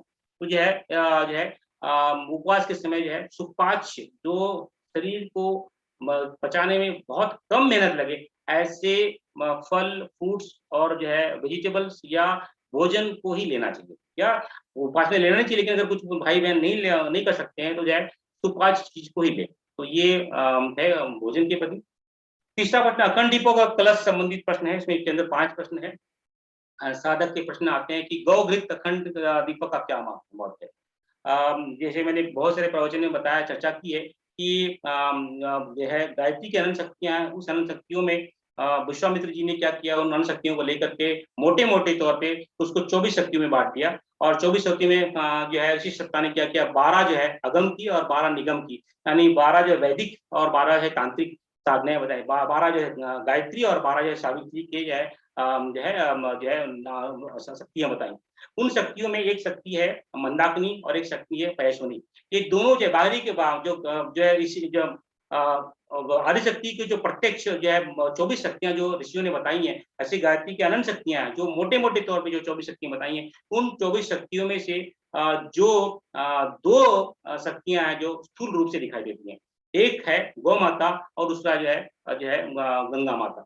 गौ माता और गंगा माता, कोई भी गायत्री का साधक होगा जो पहले पैदा हुआ है या आगे पैदा होने वाला है या अभी भी है, वो बिना गौ माता और जो है गायत्री माँ जो है गौ माता और जो है गंगा माता के सानिध्य में गायत्री की साधना नहीं करता है। क्योंकि इनके स्थूल गायत्री माता का जो स्थूल स्वरूप है, इसी 2 प्रत्यक्ष रूप से दिखाई देती है, एक है गौ माता और गंगा माता। इसलिए हम जो है गौ माता जो है परम पूज्य गुरुदेव ने भी जब गायत्री की साधना शुरू की, तो इन्होंने गौ माता और जो है के सानिध्य में शुरू की और जो है कलश की स्थापना की ताकि जो है उसमें गंगा माता का जो सानिध्य मिल सके। इस तरह से जो है गौ घृत और जो है गौ माता का एक और जो है कि अनुभव के आधार पे मैं कहना चाहूँगा कि जो दीपक है, अखंड दीपक जो है हमारा संरक्षण करता है। जब हम साधना शुरू करेंगे, साधना के शुरू करने के पहले संकल्प पत्र लिखने के पहले ही जो है व्यवधान आना शुरू हो जाएँगे। असुरी और जो है सत्ताएँ जो है बाहर की और अंदर की दोनों जो है बवाल शुरू कर देंगी। कुछ न कुछ न्यूज़ आने लगेंगे, यहाँ पे गड़बड़ हो गया, वहाँ परिवार में कलह हो गया, वहाँ पे केस हो गया, कोर्ट में लड़ाई हो गई, जो है उनका बीवी बच्चा जो है एक्सपायर हो गए, नौकरी चली गई, जो है कुछ न कुछ किसी का एक्सीडेंट हो गया, तो जो मन को विक्षिप्त करने वाले यहाँ पे युद्ध हो गया, इनका झगड़ा हो गया, ये जो है जैसे ही साधने का संकल्प मन में विचार आएगा, ये समाचार जो है नाना प्रकार के समाचार जो आना शुरू हो जाएँगे। इन समाचारों को जो रोकने की जो क्षमता है, इन जो ये समाचार तो आएँगे ही, आप जो है जप कर रहे हो या ना कर रहे हो, या जो है अखंड दीपक लगा रहे हो, ये साथ जो है ये जो समाचार तो आएंगे, लेकिन अखंड दीपक, गौ घृत अखंड दीपक लगाने से क्या होगा, हमारा जो बल बढ़ेगा, उसको संरक्षण मिलेगा। जो असुरी शक्तियों का जो अटैक हुआ है, उसको क्षय करने में, उसको क्षालन करने में यह एक आवरण बनेगा और एक शक्ति मिलेगी। इसलिए संभव हो सके तो जो है अखंड दीपक, गौघृत अखंड दीपक लगाना चाहिए। गौघृत की गौ माता, गायत्री माता के प्रत्यक्ष रूप है, और अखंड दीपक लगाने से जो है ये जो है आवरण बनता है। हम अखंड दीपक नहीं लगा सकते, कोई बात नहीं है, अखंड दीपक नहीं लगा सकते, लेकिन मानसिक रूप से जब भी अब जप करें, जब भी ध्यान करें, जब भी कुछ क्रिया करें, जब तक गायत्री का आदिशक्ति का तो योग करें, शांति कुंज में जो अखंड दीपक जो जल रहा है उसका ध्यान करते हुए ही, उसके सानिध्य में ही, उसके संरक्षण में ही हम जो है जप और ध्यान करें। कुछ लोग बोलते हैं ठीक है मैं अखंड दीपक लगाऊंगा, लेकिन जो बार बार दीपक बुझ जाता है, हमारा संकल्प क्या है कि हम अखंड दीपक लगाएंगे। अब जो है अगर दीपक बुझ जाता है तो बाहर के वातावरण की वजह से बुझ गया है, हमारे वजह से नहीं बुझा है। हम क्या करेंगे, बुझ गया है फिर से जला देंगे, कितना बार बुझेगा हमारा, हमारे संकल्प है कि हम अखंड दीपक लगाएंगे, जितना बार बुझेगा हम उतनी बार हम जलाएंगे, उसको हम जो है दीपक प्रज्वलित करेंगे। तो ये है, बुझ गया तो कोई बात नहीं, कोई अपशकुन, कोई या व्यवधान या कुछ भी नहीं होता है, कुछ सोचने की बात नहीं है। हमारा संकल्प क्या है, ये गुजर क्या कहते हैं, हमें कर्म करते जाएं, फल अपने आप जो है, फल तो हमारे हाथ में नहीं है, हम तो सिर्फ अखंड दीपक लगाने के लिए संकल्प तो सकते हैं। अखंड दीपक जलेगा कि नहीं जलेगा ये जो है बाहर के वातावरण पर निर्भर करता है, लेकिन हमारा संकल्प ये है कि हम अखंड दीपक को प्रज्वलित रखेंगे। तो जब भी बुझ जाए तो इसे प्रज्वलित कर लेंगे। दिन भर में 10 बार बुझे 10 बार प्रज्वलित करेंगे, 30 दिनों में 500 बार दीपक बुझेगा 500 बार दीपक प्रज्वलित कर लेंगे। हम इस जो हमारे जो संकल्प है अखंड दीपक को प्रज्वलित रखने की, उस संकल्प को हम नहीं तोड़ेंगे। तो ये बुझ गया तो बुझने दो, लेकिन हम फिर से जला देंगे। ये जो है अखंड दीपक को जो है इस तरह से हम जला सकते हैं। कलश का पानी बदलना है क्या, अगर कलश के पानी में बदलने की आवश्यकता नहीं है, लेकिन कभी कभी क्या जरा समय हो जाने का पानी में कुछ गंदगी हो, क्योंकि क्या है अगर गंगा जल रखते हैं तो जो उसमें कुछ अपवित्रता नहीं होती है, उससे जो है उसमें फंगस वगैरह नहीं आते हैं। लेकिन जो है हम घर का पानी रखते हैं तो उसमें बहुत सारे अशुद्धियां रहती हैं, उसकी वजह से जो है कुछ फंगस वगैरह आ सकते हैं। तो अगर ऐसा लगे तो उस पानी को जो है निकाल के चेंज कर सकते हैं अगर संभव चाहिए तो, नहीं तो अगर चेंज करने की आवश्यकता नहीं है और बाकी के जो ऊपर से पत्ते उत्ते लगे उसको बदल सकते हैं। पानी को ऐसे रखने दें। कलश का फायदा क्या है, वो गौ माता का, गंगा माता का प्रतीक है, और जितनी भी साधनाएं हम जब करेंगे उसका जो वाइब्रेशन है, उसकी प्राण ऊर्जा है, पानी की गुणवत्ता होती है। पानी क्या करता है, जितने आजू बाजू के वातावरण जो होते हैं उसको एब्जॉर्व कर लेता है। अगर हम कलश के सानिध्य में जो है हम जब करते हैं तो जब की जो प्रक्रिया है, जब का जो प्राण है वो जो है कलश में पानी में अब्जॉर्व हो जाता है, और जो है हमारी जो है उससे जो है बहुत वो बलवान बन जाता है। इसलिए जब संकल्प होने के पश्चात में, पूर्णाहुति होने के समय में, उस जल को जो है हम चारों घर में छिड़क देते हैं, अपने जो परिवार में छिड़क देते हैं, अपने अपार्टमेंट में छिड़क देते हैं, और जगह जगह छिड़कते हैं। उसमें बहुत शक्ति होती है, उसमें बहुत ओज आ जाता है, उसमें बहुत पावर आ जाती है। इसलिए जो है कलश का महत्व है। इसके साथ में जो है मैंने पहले ही बताया था कि जप और ध्यान की प्रक्रिया के साथ में अब जल अपने बाजू में रखें और उस जल का सेवन करें, क्योंकि जो है हमने जप किया है, जो साधना की है, उसकी गुणवत्ता जो है, उसकी ऊर्जा जो है, उसकी प्राण शक्ति जो है जल में चली गई है, और जो है उसका दोहरा लाभ होगा। दोहरा लाभ ऐसे होगा कि जो है कि जो ऊर्जा गई है उसको हम फिर से अपने आप आत्मसात करेंगे तो यह फिर से अपने अंदर मल्टीप्लाई होगा। और दूसरा जो है ये होगा कि हमारा जप और ध्यान करने से हमारा जो है चित्त जो है, चित्त में पूरे संस्कार है वो बनने शुरू होंगे, और चित्त का और सीधा संबंध जो है जल से, तो जल वो ये अभिमंत्रित जल है, उसको जो है एक दिशा देगा। और जो है जो जप और तप करने से जो शरीर में गर्मी पैदा हुई है उसका वो जो है शांत करेगा। तो आप पहले भी देखोगे कि ऋषि मुनि जो है कोई भी श्राप या आशीर्वाद जल के माध्यम से करते थे, जल को लेते थे, उसको अभिमंत्रित करते थे, और उसको जो है सामने वाले के सामने जो है आशीर्वाद के रूप में या श्राप के रूप में लेते थे। ये जल की बहुत, जल की गुणवत्ता अपने जिस जिस तरह के मंत्र से, शब्द के वाइब्रेशन से, साउंड के वाइब्रेशन से जल के मॉलिक्यूल्स जो है बदल जाते हैं। इसलिए जो है कलश की स्थापना करना चाहिए, और कलश की स्थापना न हो सके तो शांति कुंज में जो कलश है उसका ध्यान करते हुए जो है अखंड दीपक और कलश का ध्यान करते हुए हमें जप पर ध्यान करना है। और लेकिन साथ में ही ये भी करना है कि ध्यान और जप करते समय बाजू में एक स्वच्छ ग्लास में पीने का पानी रखें, और जप और ध्यान समाप्त होने के बाद में उसको घूट घूट कर तक अमृत समझ करके गायत्री मंत्र का चिंतन करते हुए, सप्ताह का ध्यान करते हुए उस जल को ग्रहण करना है। तो इस तरह का जो है जल को कलश को जो है काम कर सकते हैं। आगे का है कि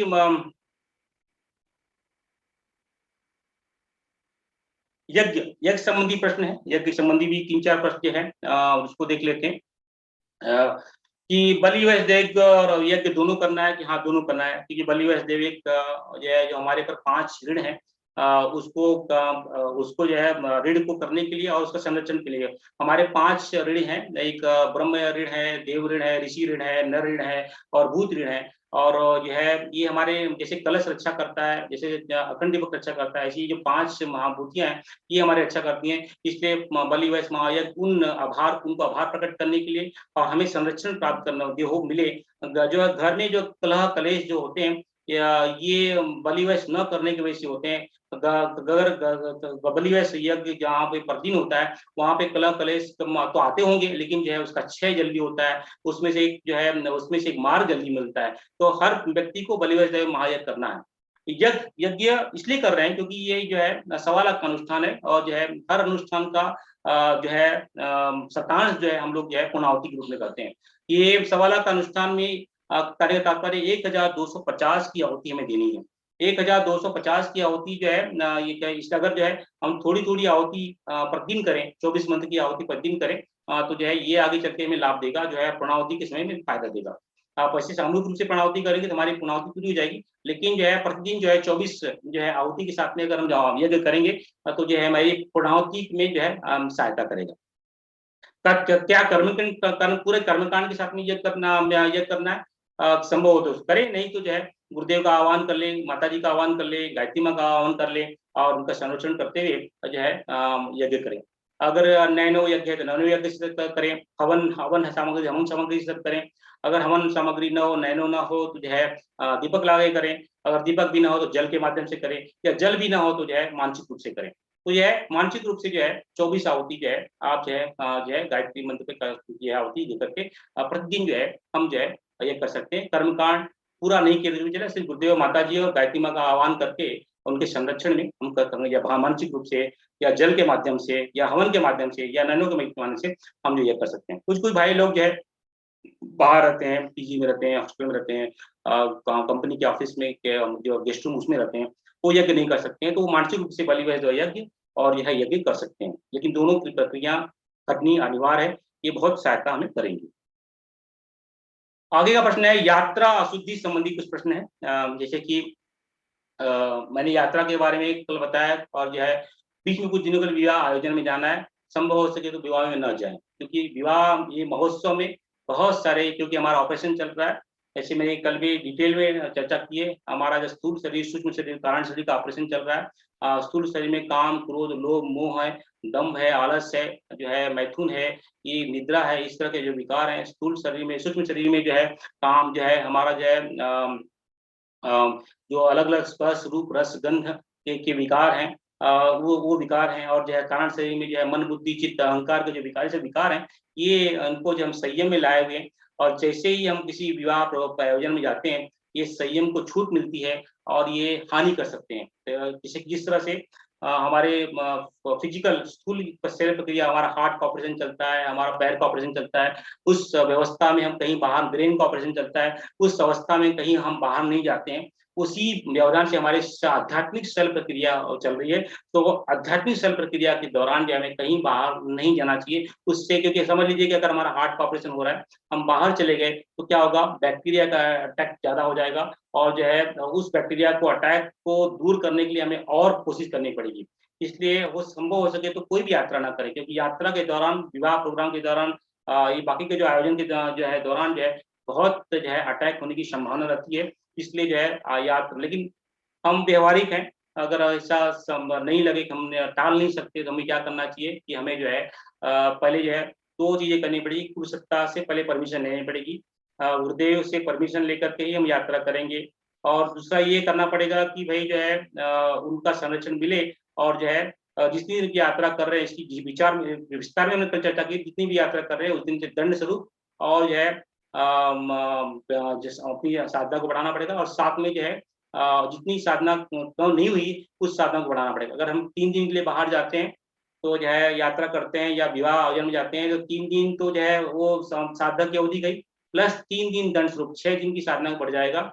और जो है 3 दिन में जहाँ पे हम वहाँ पे रहेंगे, वहाँ पे भी हमारा मानसिक जप और जो प्रक्रिया सब चालू रहेगी। तो ये हो सके तो किसी भी आयोजन में न भाग लें अनुष्ठान के समय, क्योंकि हमारी आध्यात्मिक सब प्रक्रिया चल रही है। कोई का जो है सूतक जो है वो सूतक लग सकता है। अब ये सूतक का बड़ा गहरा चिंतन है कि भाई सूतक होता क्या है। दो तरह के मतलब सूतक जो है ऋषियों ने क्यों बनाए हैं। पहले जो है सूतक दो कारण से होती है, एक शारीरिक अशुद्धि और एक मानसिक अशुद्धि। जब किसी व्यक्ति का देहांत होता है या तो होता है तो क्या उसमें शारीरिक जो है रूप से जो है वहां पे बैक्टीरिया जो है अशुद्धियां हो जाती हैं। तो शारीरिक अशुद्धि को ये हो गई, तो पहला ये हो गया। दूसरा जो है जो व्यक्ति प्राण छोड़ता है उसको मालूम नहीं पड़ता उसने प्राण छोड़ दिया है, उसने स्थूल शरीर को छोड़ दिया है, तो वो क्या करता है वो जो है सूक्ष्म शरीर में आ जाता है, लेकिन उसको मालूम नहीं पड़ता कि वो सूक्ष्म शरीर में आ गया है। वो सूक्ष्म शरीर को पकड़ करके जितने भी उनके करीबी लोग हैं उनके पास में बात करने के लिए, उनको स्पर्श करने के लिए, उनसे वार्तालाप करने की चेष्टा करता है, और जो उनके करीब जाने के लिए कुछ चेष्टा करता है। और जो क्योंकि वो सूक्ष्म शरीर में तो कहीं भी उड़ के जा सकता है, तो जो है तो दो तरह की जो है अशुद्धियां जो है सूतक में लगती हैं, एक शारीरिक और एक मानसिक। समझ लीजिए कि कोई व्यक्ति बैंगलोर में रहता है और जो है किसी व्यक्ति का जो है ध्यान जो है मुंबई में हो गया है, तो यहाँ पे जो शारीरिक जो है अशुद्धियां हुई हैं वो नहीं लगेगी, तो एक सूतक तो खत्म गया। लेकिन वो व्यक्ति इस व्यक्ति से बड़ा घनिष्ठ है, तो मानसिक रूप से बड़ा लगाव है, तो जो है संपर्क करने की चेष्टा करेगा वो उससे, तो जो है यहाँ पे जो है आपकी जो है सूक्ष्म रूप से जो है आपकी जो है वहां पे सूतक लग जाएगा। लेकिन आप ये विचार कीजिए कि हमारे नाना के काका के मामा के बच्चे हैं, उनके घर में कोई देहांत हो गया है, मेरा कोई संबंध नहीं, मेरा मानसिक कुछ संबंध ही नहीं उनके साथ में है, मेरा कोई लेना देना ही नहीं संबंध है, तो यहाँ पे ना शारीरिक अशुद्धि लगेगी ना मानसिक अशुद्धि लगेगी। तो ये वैज्ञानिक आधार है, उस आधार पे आप जो है डिसाइड करिए सूतक लगे तो क्या करना चाहिए। अगर सचमुच सूतक लग गया है तो जो है आपकी साधना जितने दिन की बढ़नी चाहती है बढ़ा दीजिए। 10 दिन की साधना अगर बढ़ती है तो 30 दिन में समझ लीजिए बीच में सूतक लग गया तो आपकी साधना बढ़ जाएगी। लेकिन जो आपने वो जो साधना के अंदर जो एक निरंतरता आई थी वो भंग हो जाएगी। एक जो है जैसे ये गाड़ी है, गाड़ी एक रफ्तार में चल रही है, कार एक रफ्तार में चल रही है, कार की रफ्तार में अगर उसने ब्रेक लग गया तो क्या होगा, गाड़ी को फिर से स्पीड में लाने के लिए उसको थोड़ा सा जर्क लगाना पड़ेगा, उसको थोड़ी मेहनत करनी पड़ेगी फिर से उसी स्पीड में लाने के लिए। उसी तरह से हमारी एक साधना चल रही थी, साधना बीच में ही रुक गई, बीच में रुक गई तो क्या करना पड़ेगा, तो जो है आस्ते आस्ते उसको पूरे स्थिति में लाने के लिए उसको थोड़ा जोड़ देना पड़ेगा। तो हमें क्या करना पड़ेगा, सूतक 10 दिन का लगा है, लेकिन जो हमारी निरंतरता टूट गई है उसको बनाने के लिए, उसको फिर से पूरी स्थिति में लाने के लिए हमें थोड़ी और मेहनत करनी पड़ेगी, 3-4 दिन का और एफर्ट लगेगा। तो क्या हो गया, आपकी साधना 10 दिन का सूतक और प्लस 2-3 का जो निरंतरता, जो पूर्व स्थिति को लाने के लिए जो है आपको मेहनत करनी पड़ेगी। तो ये अगर 30 दिन की साधना हमारी होती है, 10 दिन का सूतक लगा और जो है और उस सूतक के माध्यम से जो हमारे अंदर व्यवधान आए, उस निरंतरता को बनाने के लिए 2-3 का जो है निरंतर बनाने के लिए यानी 13-14 दिन की आपकी साधना बढ़ेगी, यानी 30 दिन की साधना आपको जो है 42-43 दिन की हो जाएगी। तो सूतक लगने पे आप ये कर सकते हैं। ऋतु काल में अनुष्ठान कर सकते हैं क्या, तो इसमें एक बड़ा प्रश्न आता है बहनों और माताओं का।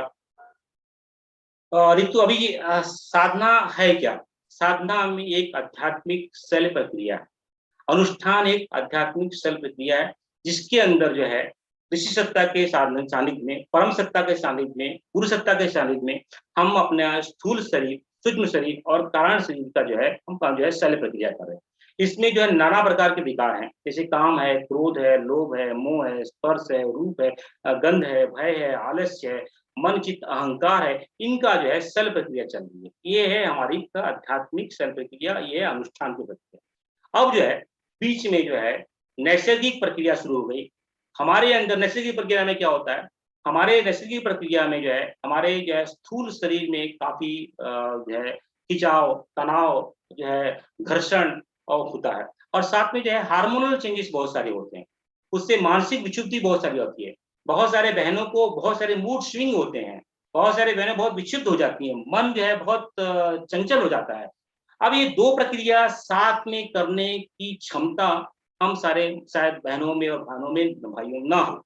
तो हम क्या करेंगे, इसलिए ऋषियों ने ये प्रावधान बनाया है कि जब भी ये समय आता है, उस समय साधना को बढ़ा देना चाहिए, क्योंकि हम दो शैल प्रक्रिया को, एक नैसर्गिक प्रक्रिया चल रही है और साथ में अगर हम जो है आध्यात्मिक शैल प्रक्रिया करेंगे तो जो है हम शायद उसको सहन नहीं कर पाए, हमारी उसकी क्षमता नहीं उसको झेलने की। इसलिए जो है ऋषियों ने ये प्रावधान बताया कि भाई इस ऋतु काल के अंदर आप जो है 3 4 5 दिन के लिए साधना को बढ़ा दीजिए। अब इसमें भी ये होगा, हमने साधना बढ़ा दी, लेकिन जो निरंतरता बनी थी वो टूट गई। जी, गाड़ी की को फिर से स्पीड में लाने के लिए थोड़ा-सा जो है झटका लेना पड़ेगा। तुम्हें 1-2 दिन का और साधना बढ़ानी पड़ेगी। जैसे कि 30 दिन की साधना है, जो है अनुष्ठान जो हमारा 30 दिन का है। जो है 5 दिन जो है हमारी साधना में व्यवधान आया, तो हो गया। और जो है हम क्या करेंगे, तो पूर्व की निरंतरता को लाने के लिए हम 1-2 दिन साधना और करेंगे, तो हमारी साधना जो है 30 प्लस 5 प्लस 2 मतलब 37 दिन की हो जाएगी। अब आप बोलोगे कि इस काल में हम क्या करेंगे? इस काल में मानसिक जप और जो भी मानसिक प्रक्रिया कर सकते हैं, क्योंकि स्थूल रूप से कोई काम नहीं करना है, क्योंकि उससे जो है काफ़ी सरल प्रक्रिया में काम जो है सहन नहीं कर पाएँगे। इसलिए जो है ऋषियों ने इसको रोकने के लिए जो है प्रावधान बताया है। तो हम क्या करेंगे, जो हम जितना मानसिक रूप से कर सकते हैं उसको करेंगे और जो है साधना बढ़ा देंगे।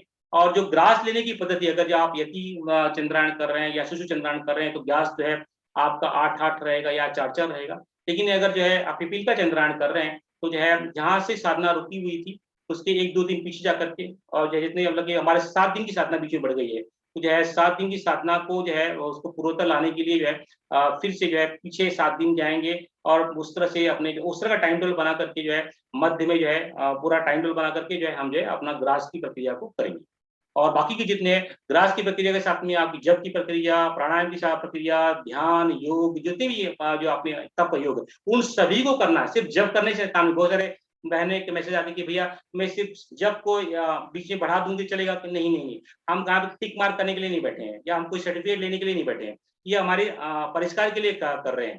तो जो है भले ही 5 या 7 दिन की साधना बढ़ जाए, कोई बात नहीं है। तो जो है उस तरह की साधना को बढ़ाएँगे और पूरी प्रक्रिया को बढ़ाएँगे। ध्यान योग है, सविता का ध्यान है, नाद योग है, प्रणव योग है, इन सबको 5-7 दिन बढ़ाना पड़ेगा। यह इस तरह का जो है हम ऋतु काल में अनुष्ठान कर सकते हैं। ऐसा भी हो सकता है बीच में बीमार पड़ जाएँ, बीमार पड़ने पे जो है हमें जो है डॉक्टर की सलाह के अनुसार जो है जो दवाई दे रही है उसको लेना है, और जितना आराम करने के लिए बोला गया है उतना दिन आराम करना है, और जितना संभव हो सके मानसिक जप और ध्यान, गुरुदेव का ध्यान करना है, गायत्री माता का ध्यान करना है, और जितने दिन बीमार पड़े हैं उतने दिन की अवधि को बढ़ाना है। प्लस निरंतरता को बढ़ाने के लिए जो है 1-2 दिन का दंड अपने को देना है। जैसे कि 5 दंड नहीं बोलेंगे उसको, निरंतरता को कायम करने के लिए जो है। जैसे कि भई 5 दिन बीमार पड़े तो 5 दिन की साधना पड़ी, प्लस 1-2 दिन का जो है पहले की पूर्व स्थिति को लाने के लिए, निरंतरता को बढ़ाने के लिए जो है हमारा 1-2 दिन की साधना और बढ़ जाएगी। तो इस तरह का जो है हम जो है यात्रा, व्यवधान, अशुद्धि आने पे हमें क्या करना चाहिए उसका एक व्यवधान ऋषियों ने बताया। स्वाध्याय और ध्यान संबंधित जो है प्रश्न जो है उसमें बहुत सारे प्रश्न भाई बहनों के आए हुए हैं कि कौन से साहित्य का ध्यान करें। जो है गायत्री का चिंतन करें तो गायत्री महाविज्ञान पढ़ना अच्छी बात है। और चूंकि ये गुरु पूर्णिमा का पर्व चल रहा है, 41 दिन का जो है गुरु सप्ताह का अंगत गुरु गीता का भी हम जो है मनन चिंतन पठन कर सकते हैं। वो पठन ना रह जाए, पठन के साथ में मनन चिंतन और उसका रस लेते हुए जो है हम उसका भी स्वाध्याय कर सकते हैं। स्वाध्याय के लिए समय नहीं मिल पाया तो क्या करें? नहीं, स्वाध्याय करना ज़रूरी है। क्योंकि जैसे ही हम साधना शुरू करेंगे, मन पहला भगवत करेगा और मन को रोकने के लिए एक ही मार्ग है, वो जो है स्वाध्याय। स्वाध्याय से क्या होगा? बुद्धि में उसका भी जो है प्रहार होगा। जो है और बुद्धि जो है मन को कंट्रोल करेगी। तो जो है फिर जो है मन को फिर रस आएगा। मन को रस आएगा तो जो हमारी साधना में हेल्प करेगा। कि जैसे हम चिंतन करेंगे गायत्री तो ब्रह्म है, गायत्री तो सविता देवता है, गायत्री सब कुछ है। गायत्री ही अचर और चर अचर जितना भी सब कुछ गायत्री है। गायत्री के माध्यम से मन, बुद्धि, चित्त, अहंकार की उत्पत्ति हुई है। गायत्री के माध्यम से शिव अवतारी सत्ता उत्पन्न हुई है। गायत्री के माध्यम से जितना भी चराचर जगत चल रहा है, अगर ये चिंतन ये बुद्धि में आएगा, बुद्धि मन को खुराक देगा और जो है मन का बड़ा आनंद आएगा, यार ऐसा गायत्री ऐसा है, और फिर जो है हमारी जो है सहायता करेगा। इसलिए स्वाध्याय आवश्यक रूप से करना है। भले ही 5 मिनट का हो, तो चिंतन मनन अवश्य करना है, ताकि जो है हमें एक दिशा मिल सके। नहीं तो जो है मन बहुत बगावत करेगा। मन को कंट्रोल करने का एक ही माध्यम है, वो स्वाध्याय है। अगर स्वाध्याय नहीं कर सकते हैं तो जो है गायत्री महाविज्ञान में कुछ-कुछ मेरे प्रवचन हैं या नहीं प्रवचन नहीं, चर्चा है, उसको जो है आप सुन सकते हैं। जो है मेरे यूट्यूब चैनल जा के उसको सुन सकते हैं। और हमारे बहुत सारे भाई बहने बहुत सारे पुरुषार्थ कर रहे हैं, गुरुदेव के प्रत्येक साहित्य को जो है ऑडियो बुक बना रहे हैं, वीडियो बुक बना रहे हैं, उसको सुन सकते हैं। लेकिन स्वाध्याय अति आवश्यक रूप से आपको करना है, भले ही वो 10 मिनट का हो या 15 मिनट का हो। स्वाध्याय ही मन की खुराक है। मन को कंट्रोल जो है, मन जो है, ये मन का जो है स्वाध्याय करने से बुद्धि को खुराक मिलेगी, बुद्धि जो है मन को संचालित करेगा। और जो है ये जब बुद्धि को मन को संचालित करेगा तो जो है मन जो है जो है आपको जो है क्या बोलते हैं, कुछ अड़चन नहीं लाएगा, मन बगावत नहीं करेगा, मन जो है हमारी सहायता करेगा। इसलिए मन को कंट्रोल में रखने के लिए, बगावत न करने के लिए स्वाध्याय अति आवश्यक है। कौन सा ध्यान करें? तो गुरुदेव के 5 ध्यान है, उनसे कोई भी ध्यान ले लें, जो भी आपको ध्यान पसंद है। पंचकोश का ध्यान है, कुंडली जागरण का ध्यान है, त्रिभुवन संगम का ध्यान है, कोई भी ध्यान ले लें, उस ध्यान को जो है आप करें। माता जी के 2 ध्यान है, नाद योग और जो है ज्योति अवतरण, उसका ध्यान करें। तो हमें 3 ध्यान करने हैं। गुरुदेव के साथ में 30 मिनट का एक ध्यान, माता जी के साथ में नाद योग 15 मिनट का, और जो माता जी के साथ में जो है 15 मिनट का ज्योति अवतरण का ध्यान। 1 घंटे का ध्यान हमें आवश्यक रूप से प्रतिदिन करना। क्या हम सो करके ध्यान कर सकते हैं? ध्यान की प्रक्रिया सूक्ष्म जो शरीर की है और कारण शरीर की है। जो सूक्ष्म शरीर में जो मेरुदंड है, और जो स्थूल शरीर का जो मेरुदंड है, तो सूक्ष्म शरीर को एक्टिवेट करने में काफी सहायता मिलता है, करता है। इसलिए संभव हो सके तो जो है ध्यान जो है बैठ करके करें। लेकिन अगर हम सिर्फ मन मैं क्या हूँ का चिंतन कर रहे हैं तो किसी अवस्था में भी कर सकते हैं। लेकिन जो है अगर हम सविता देवता का ध्यान कर रहे हैं तो बैठ करके ध्यान करेंगे तो ज्यादा उपयोगी है। नाद योग का ध्यान कर रहे हैं तो बैठ करके ध्यान करना ज्यादा उपयोगी है। प्राण योग का, प्रणव का ध्यान कर रहे हैं तो ध्यान करना, बैठ कर ध्यान करना अति आवश्यक। लेकिन पैरों में तकलीफ है, कमर में तकलीफ है, मेरुदंड में तकलीफ है, तो जो कुछ नहीं करने से अच्छा कुछ नहीं करना अति आवश्यक है। तो जो है लेट करके भी ध्यान कर सकते हैं। अगर शारीरिक व्यवस्था नहीं बनती है, अड़चन है, तो सो करके भी ध्यान कर सकते हैं। अदरवाइज हमें जो है बैठ करके ही सविता का ध्यान, नाद योग का ध्यान, प्राण योग का ध्यान, प्रणव का ध्यान, ये बैठ कर ही कर सकते हैं। सिर्फ सहज योग जो है किसी भी स्थिति में कर सकते हैं। सहज ही नहीं, मैं क्या चाहता हूँ, क्या चिंतन, आप जो है किसी रूप में भी कर सकते हैं, कैसे भी बैठ कर कर सकते हैं, सो के कर सकते हैं, लेट के कर सकते हैं, कैसे भी कर सकते हैं। उसका पूरा विधि विधान जो है परम गुरुदेव ने मैं क्या हूँ के जो बुक है उसमें जो है साहित्य में जो है बताया हुआ है। संकल्प संबंधित प्रश्न ये पहले कल में बताया था, फिर भी थोड़ी सी चर्चा कर लेते हैं।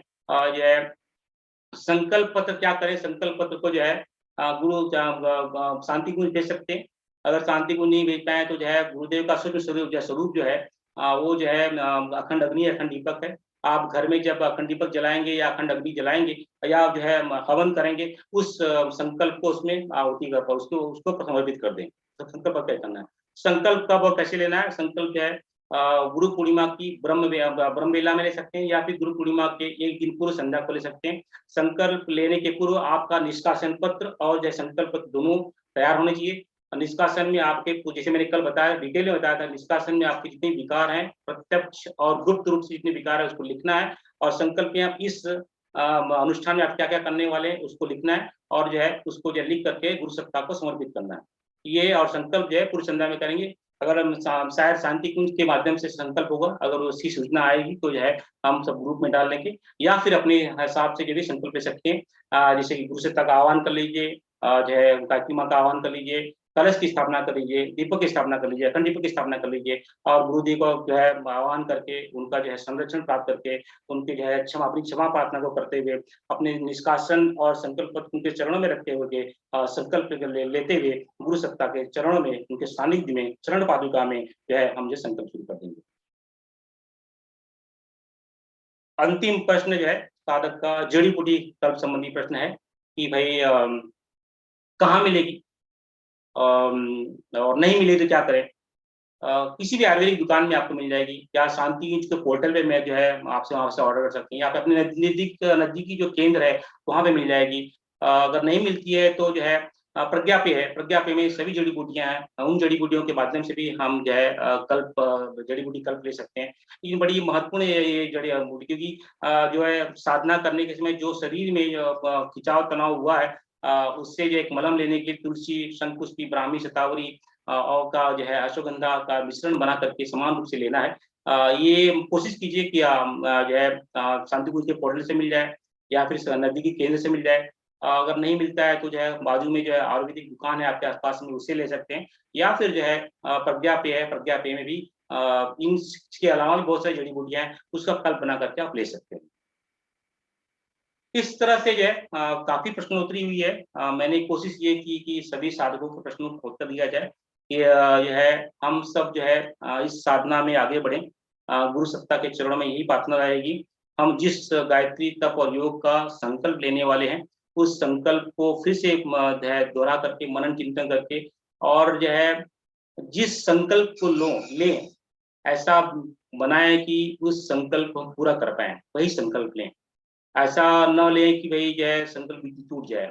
जो एक बार संकल्पित हुए, अब फिर बाद में कोई व्यवधान आ जाए, उस संकल्प को तोड़ना नहीं है। इसी व्यवस्था को बना करके हम संकल्प लेकर के आगे बढ़ेंगे, और उसमें जो भी गायत्री के जो तप हैं, जो योग हैं, उनका जो है पूरा ब्यौरा लिख करके गुरु सत्ता के चरणों में रखेंगे, और उसी के माध्यम से ये संकल्प जो है व्यक्तिगत है। ये किसी संकल्प किसी व्यक्ति का दूसरे व्यक्ति से मेल नहीं खाएगा। मेरी दिनचर्या अलग है, आपकी दिनचर्या अलग है, तो मैं अपने-अपने हिसाब से संकल्प लेकर के दिनचर्या बना करके जो है हम संकल्प लेकर गुरु सत्ता के चरणों में रखेंगे। एक मैंने जो है चंद्रायण कल्प साधना का दिनचर्या का रिकॉर्ड ही बनाया, इसको मैं ग्रुप में जो है गुरु पूर्णिमा के दिन डाल दूँगा।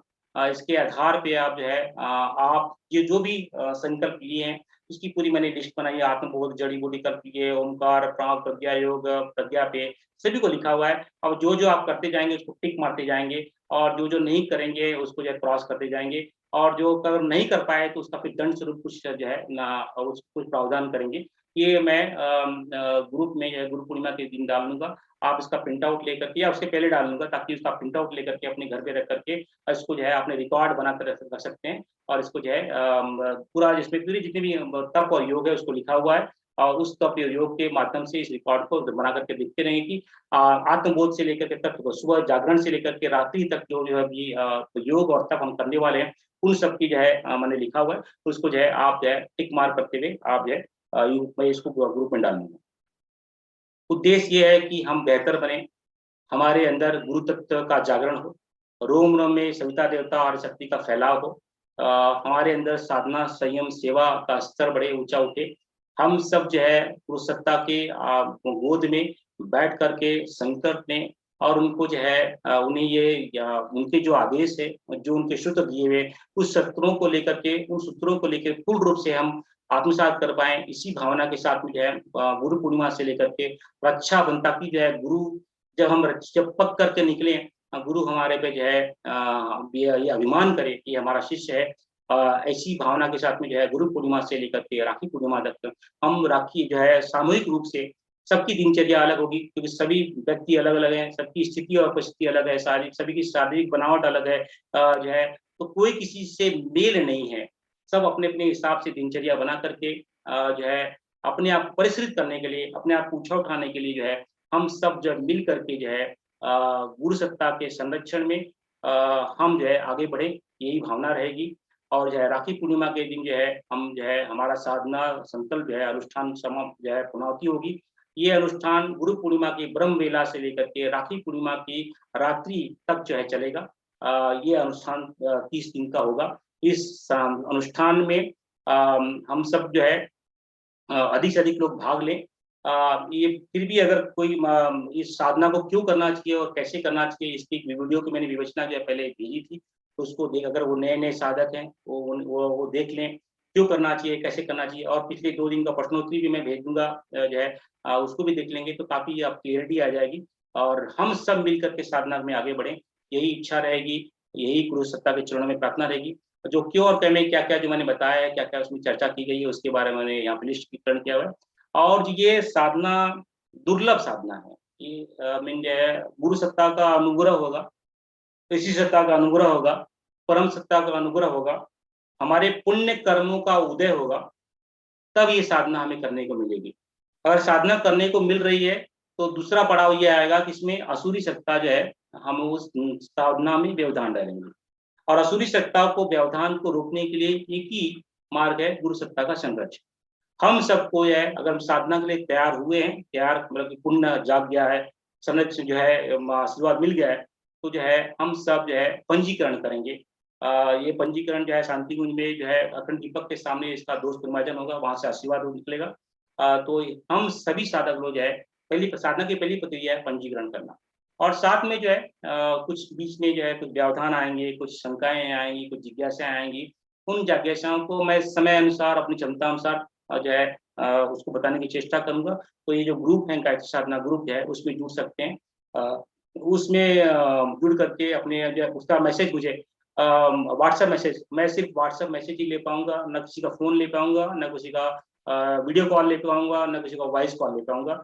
अगर आपको कोई भी शंका समाधान होती है, जिज्ञासा आती है, आप मुझे व्हाट्सएप मैसेज कर देंगे। मैं अपने समय अनुसार, अपनी क्षमता अनुसार जो है, उसको जो है गायत्री साधना ग्रुप में डालने की चेष्टा करूँगा।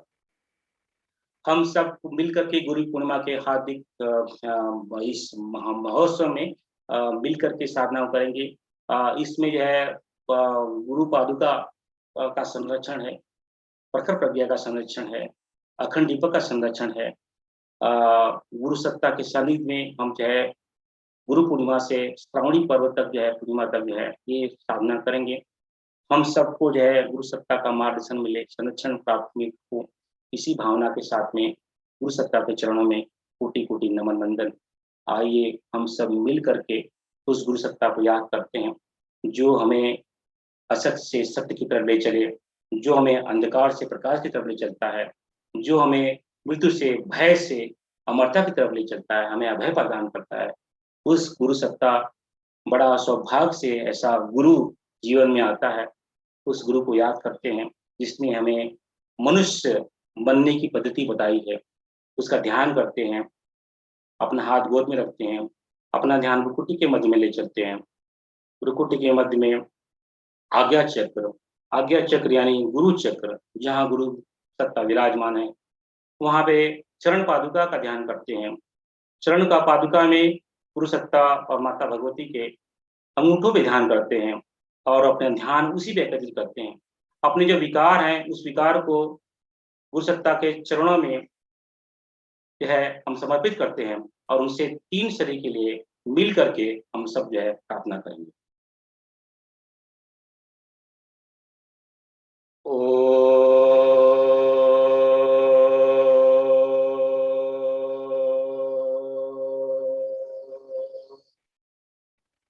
अस्तु मा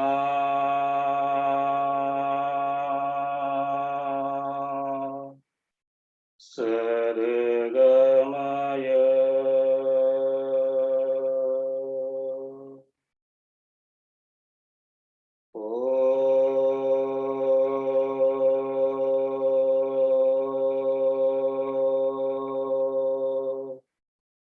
तं सोमा ज्योतिर्गमय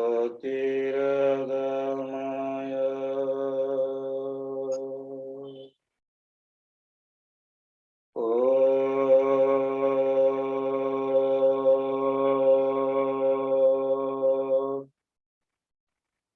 मृत्योर्मा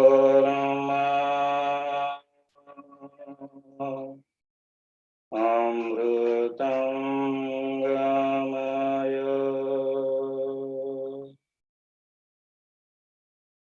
ॐ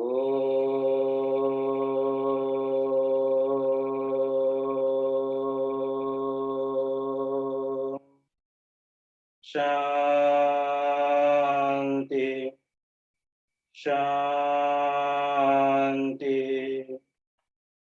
शान्ति।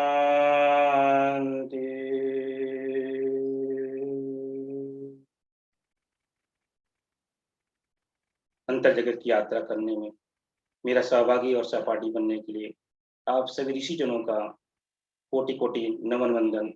जो इसके अंदर त्रुटियाँ हुई हैं, जो गलतियाँ हुई हैं, वो सिर्फ़ और सिर्फ़ मेरी हैं। इस गलतियों को अपना छोटा भाई और बड़ा भाई समझ कर के माफ़ कर दीजिएगा। इसके अंदर जो आनंद था, जो रस है, जो ज्ञान है, परम पूज्य गुरुदेव और मंदिनी माता जी का है, ऋषि सत्ता का है, गुरु सत्ता का है, परम सत्ता का है। हम सबको इसी तरह गुरु सत्ता, ऋषि सत्ता और परम सत्ता का आशीर्वाद और संरक्षण मिलता रहे। इसी भावना के साथ में आप सबको सभी को कोटि-कोटि नमन वंदन और गुरु सत्ता के चरणों में कोटि-कोटि नमन वंदन। तस्मै श्री गुरुवे नमः। तस्मै श्री गुरुवे नमः। तस्मै श्री गुरुवे नमः।